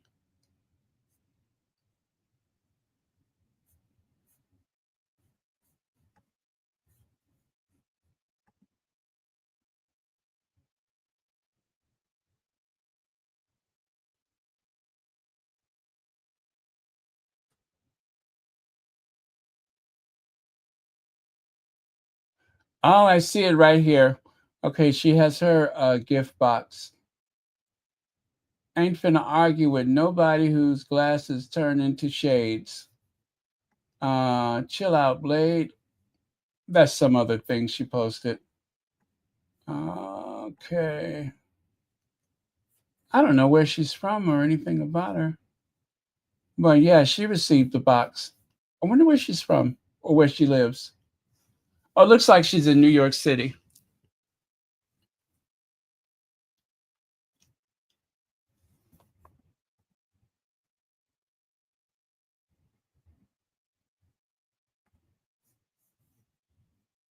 Okay, Tara, I see you.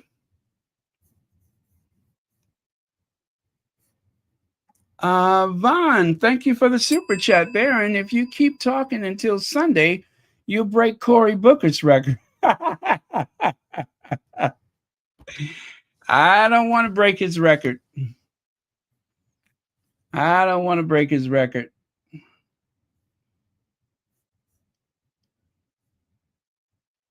No, I don't want to do that. I've been said too much. Let me see. Finally found you live, but I listen on replay every day. I'm going on pilgrimage on Key West this morning. That is why I'm up so early. I'm going to have a mass sing-in for Harry, Meghan Basilica. Gonna have a mass. Okay, nice. Okay.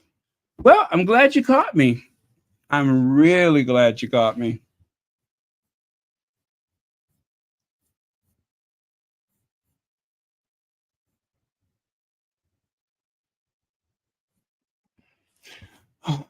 Well, I hope you do get the gift box. I don't know if we'll ever get a gift box, but I hope you do get it. I think the gift box would just be, I mean, what do you think is a fair price for the gift box? For the whole everything, like, you know, all of the stuff. I don't know what that adds up to, but maybe about 150 for everything. And especially if you're going to do the gift box as a unit, then you really ought to add something extra to it. Anything would be appreciated. Just so that we can feel extra special.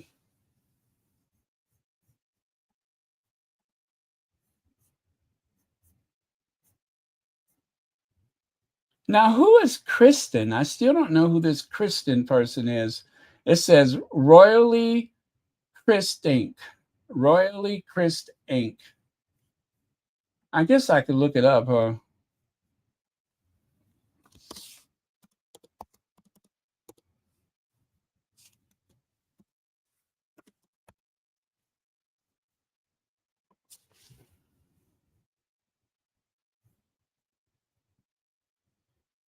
Okay.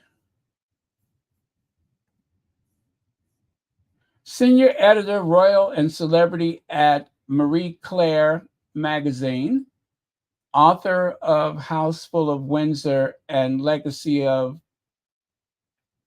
Us Royals. Okay, so royal fashion enthusiast. That's what it says. She's a royal fashion enthusiast. That is who Kristen. So she writes for Marie Claire. Oh, I'm looking at her Instagram, and she's definitely a royalist. Exclusive Meghan Markle hosts holiday dinner for Afghan women. She wrote an article, I guess. Oh, well, I mean, it doesn't mean that she's unfair or anything like that, but let me see. Doesn't say where she's based out of either. But from the photos, I'm going to guess that she's over in the UK. Okay. All right. Excuse me.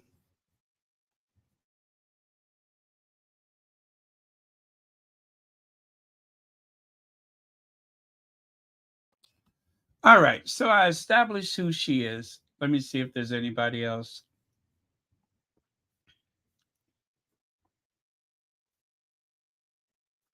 Well, I don't see anybody. Let me see. Who is this? Okay. Saw that one already.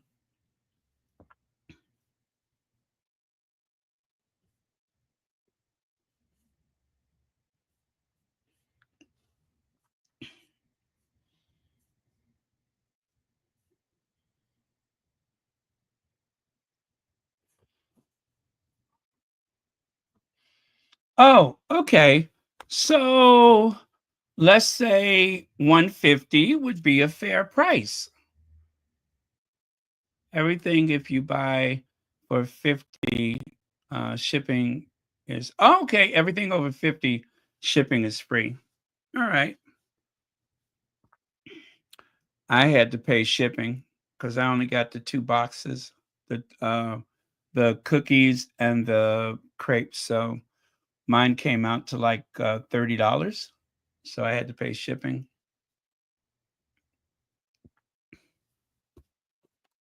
And then, of course, you can pay for express shipping too. I didn't pay for the express. Mine is coming by land.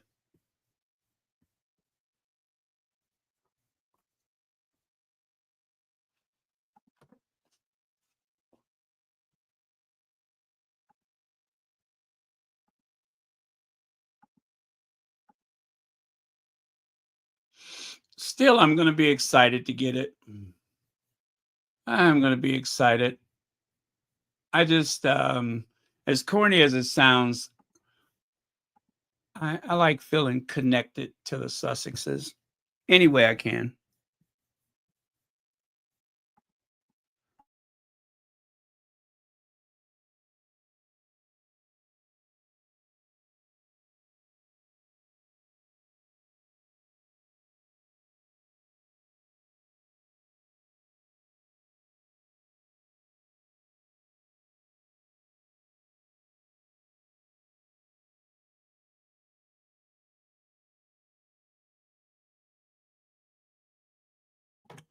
Okay, I'm still here. But yeah, I like feeling that connection.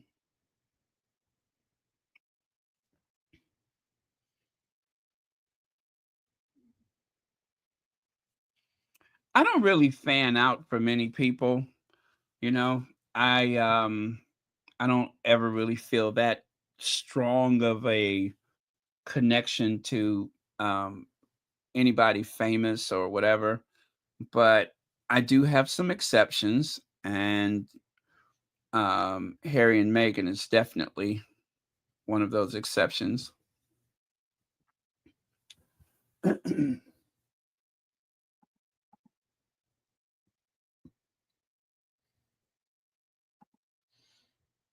Oh, by the way, you guys,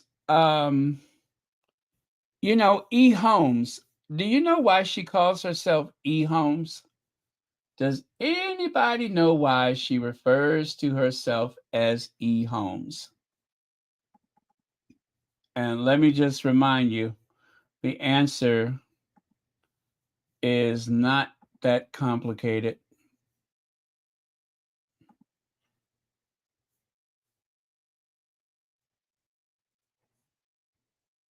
And of course, this is just a theory. I don't know anything for certain, but I have a theory about why she calls herself E. Holmes.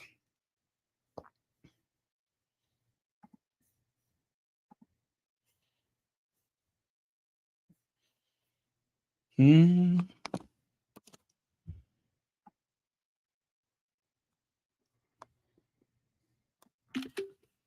Okay, I'm going to show you. I can show you better than I can tell you.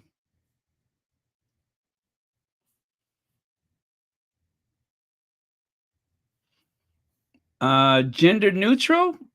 Not exactly. Not exactly. It's more because of association. It's more because of an association.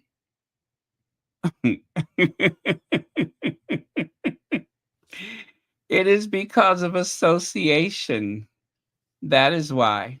That's my theory. It's because of that association, that very unfortunate association with a con artist.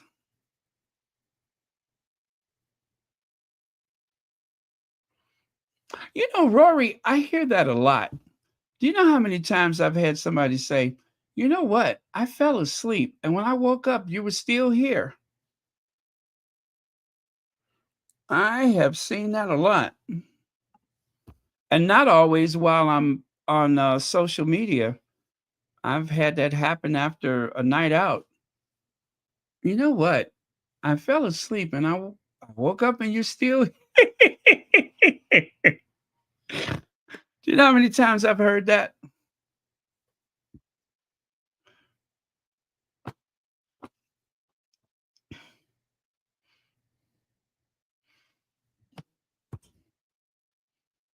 You know what the hardest thing is about being out all night? The hardest thing about being out all night, the most difficult part about being out all night is trying to find your underwear in the big pile. That is always the toughest part about being out all night. You know, you go to the after party and I'm just kidding. I don't go nowhere. Actually, I got that from the Golden Girls. What's her name? Rose had said that. Well, let me see.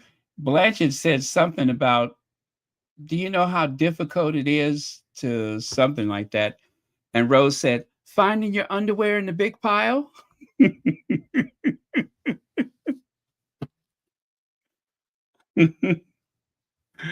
Oh, that was funny. Yeah, as a matter of, you're right about that. That is very Blanche Devereaux. That's exactly where I got it from. That is exactly where I got it from. But anyway, I think this is the reason why she likes to call herself E. Holmes, is because she doesn't want to be associated with this person. If you don't know the story about Elizabeth Holmes, let me just tell you.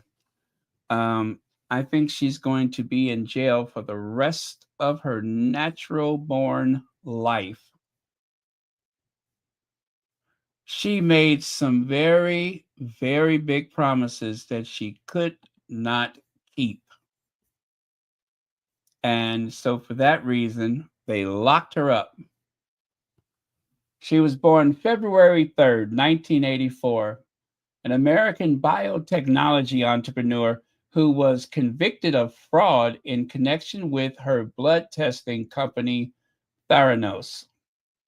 The company valuation soared after it claimed to have revolutionized blood testing by developing methods that needed only a very small volume of blood, such as from a finger prick.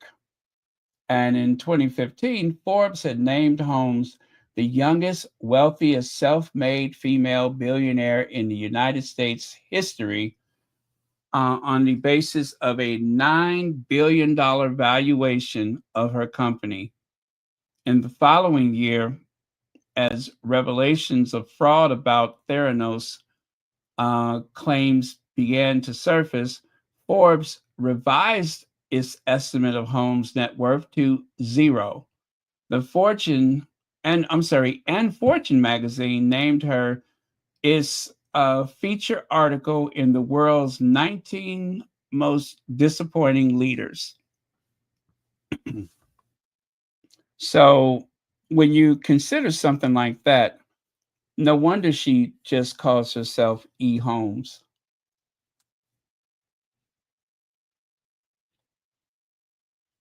She raised a lot of money. She's like the Elon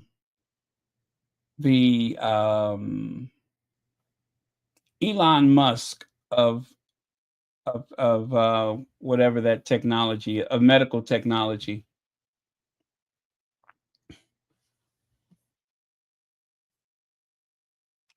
Yep, she is.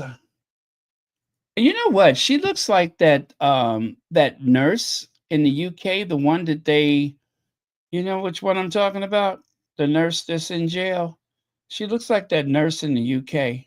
They almost look like sisters.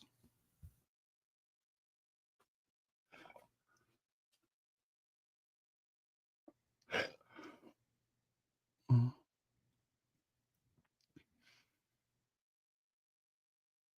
Oh no, Antoinette Kennedy, I'm sorry. You know what? I need to catch up with my sleep too. I sleep, but I just sleep at the wrong hours of the day.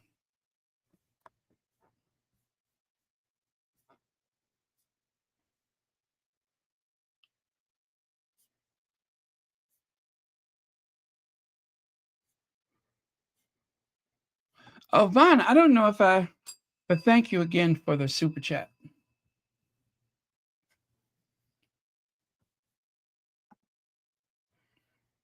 Yeah, this lady right here, how old is she now? Yeah, she's 41 years old. So she must have been about 30 years old when she um, was making all of this. Oh, she dropped out of Stanford.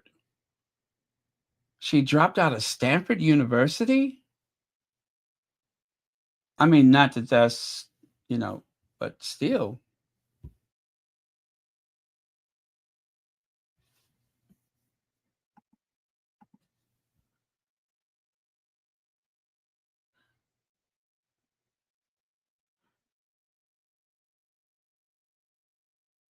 Oh, you know what?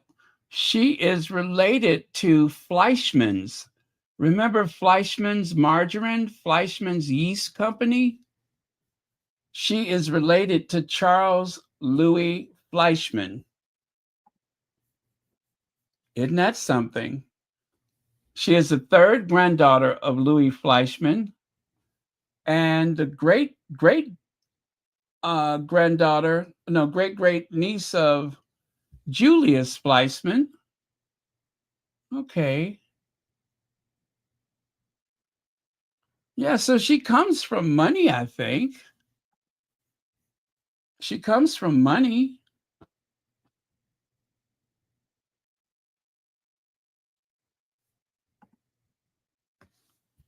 Christian Rasmus Holmes II, an American millionaire, investor, and sportsman. He established the, uh, is it the Feather Hill Zoo in California? He developed Coconut Island, Oahu in Hawaii, and was awarded Distinguished Service Cross. I mean, this girl comes from money.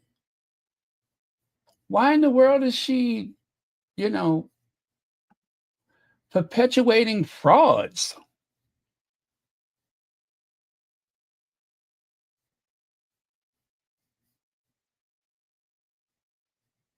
Her father, Christian Rasmus Holmes the fourth, was the vice president at Enron. Oh, well, that explains it right there. She got larceny in her heart. That explains it right there. Because we know about Enron, don't we? An energy company that later went bankrupt after an accounting fraud scandal. Her mother, Noelle Ann, worked as a congressional committee staffer. Christian later held executive positions in government agencies such as USAID, the EPA, and the whatever that is.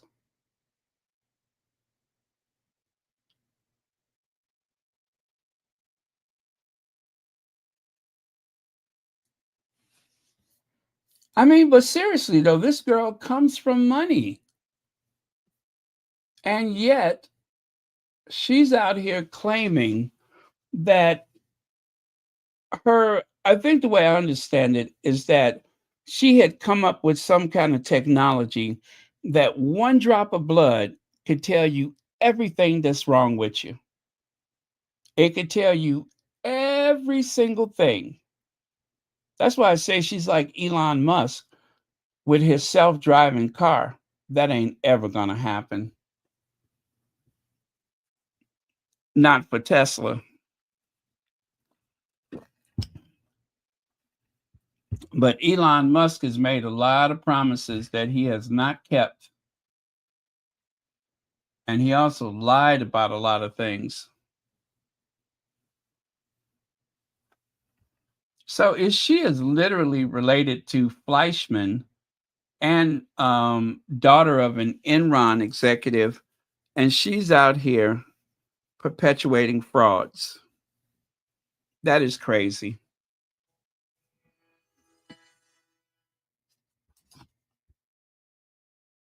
That is all kind of crazy.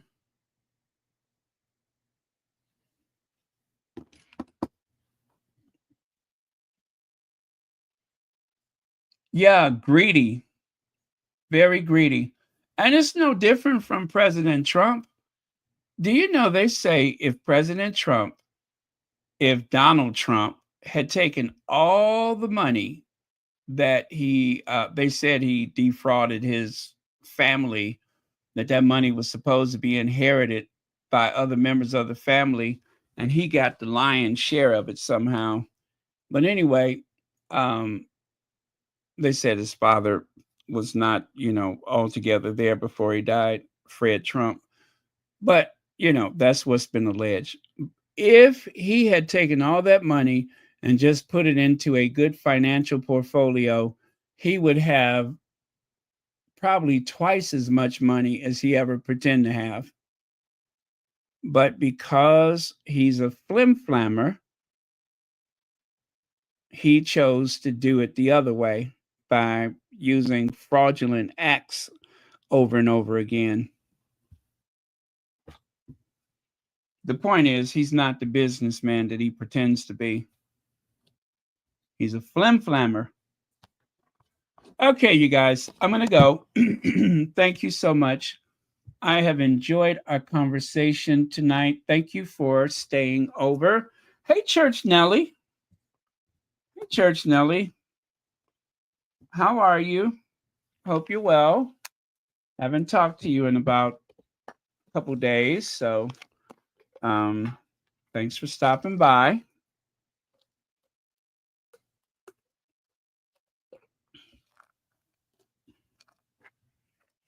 Let me see here. Yeah, she's in jail. She is in jail. She made these huge promises.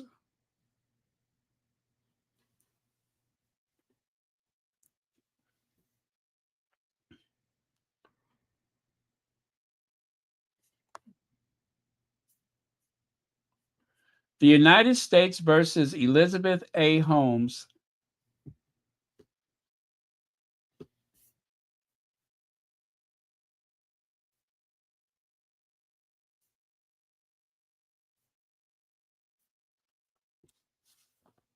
She's rather a strange looking individual, too.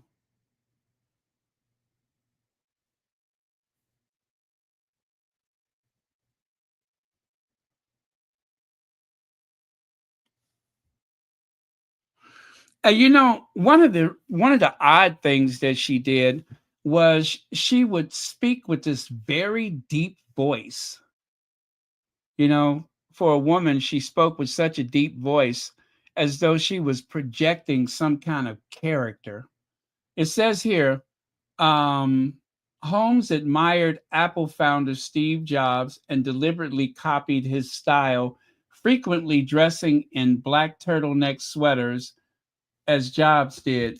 Holmes said her mother dressed her in black turtlenecks when she was young, and that she wore turtlenecks beginning around the age of 8, but she also claimed that she started wearing black turtlenecks upon founding the company in 2003. And employees suggest Holmes copied job style in 2007. During most of her public appearances, she spoke in a deep baritone voice, although former Theranos colleague claims he heard her speak in a voice stereotypical of a woman of her age to welcome him when he was hired. Gardner of Stanford also denies that Holmes had a naturally deep voice. Her family, however, has maintained that her deep voice is authentic. Yeah, there's just like a lot of weirdness around her.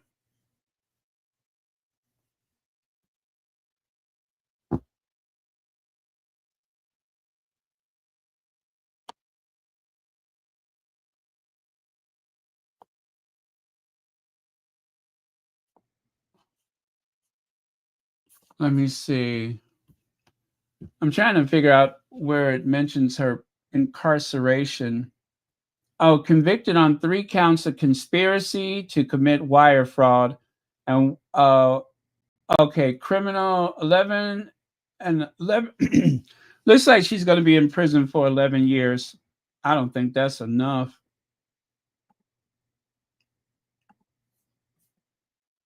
I don't think that's enough. Not for the level of fraud that she committed.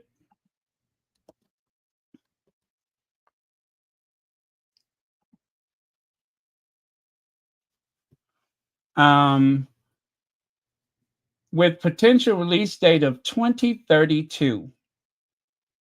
After serving a portion of her sentence. Yeah, she might be out of jail in 2032. 11 years and 3 months in prison. I want to hear what her voice sounds like.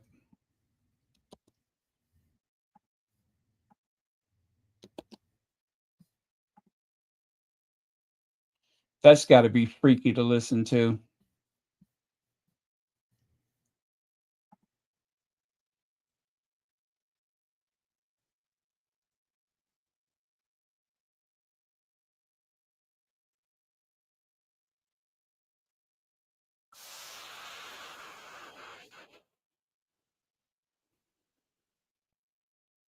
Oh my God, that sounds so phony.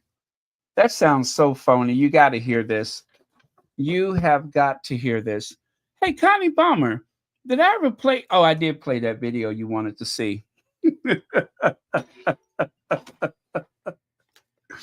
You know what? I'm about to get off of this thing because I'm sitting up here. Hold on a second.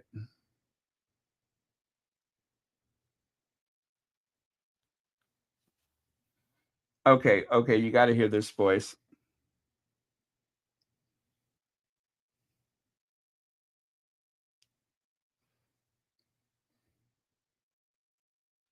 What do you dream for? Something in 2025. That less people have to say goodbye too soon to people they love. That's great. Can you tell us a secret?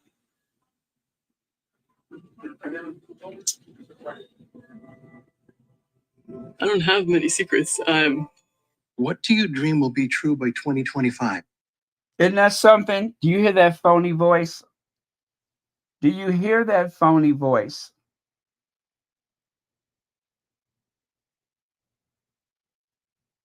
That is as phony, fake. This is what happens when you work to change things. And first they think you're crazy, then they fight you, and then all of a sudden you change the world. And I have to say, I personally was shocked to see that the Journal would publish something like this. Her voice, her deep baritone voice, was that fake too? According to my sources, it was an employee who joined the company in 2011, had a meeting with her shortly after he joined, and it was late in the day, and they were finishing up the meeting, and she sort of expressed her excitement that he had recently joined, and As she got up, she forgot to put on the baritone and slipped back into a more natural sounding young woman's voice. Was everything about Elizabeth Holmes a fraud? A lot of it was a lie.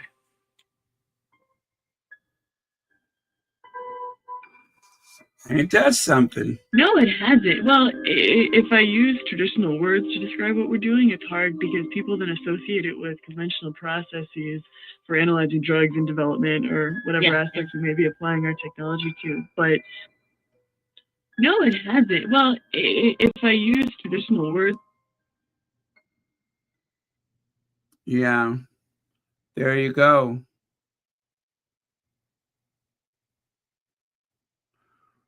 It says, this article, well, this video, it says the top 10 roles that attract a psychopath. Okay, these are the top jobs for a psychopath: CEO, lawyer, media, TV, radio, salesperson, surgeon, journalist.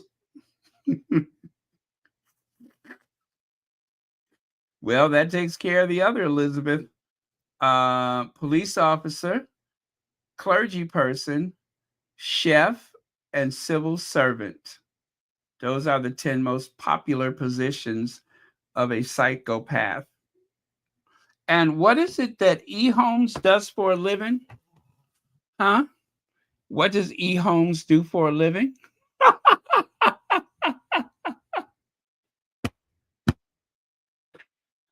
Huh? Anybody? What does E. Holmes do for a living besides dressing up like Meghan, trying to figure out where her products are coming from,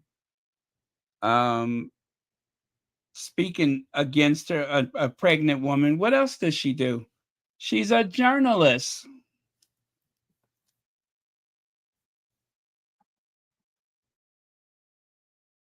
Now, you guys, I did not set that up. That just happened by chance. I did not set that up. I did not keep you on here for 4.5 hours just so that I can have that little last laugh. But it's true.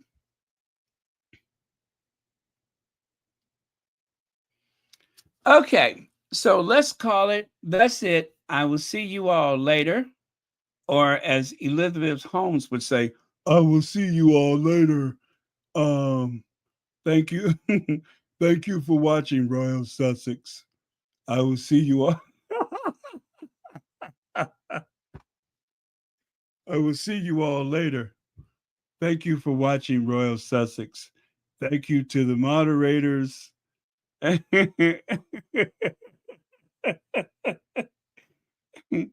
you for your memberships. And let me see. Okay, yeah, I need to go because I'm starting to lose my voice. Oh yeah, and thank you, Marjorie Austin. Thanks, Elaine Parker, Connie Balmer, Church Nelly. Thanks.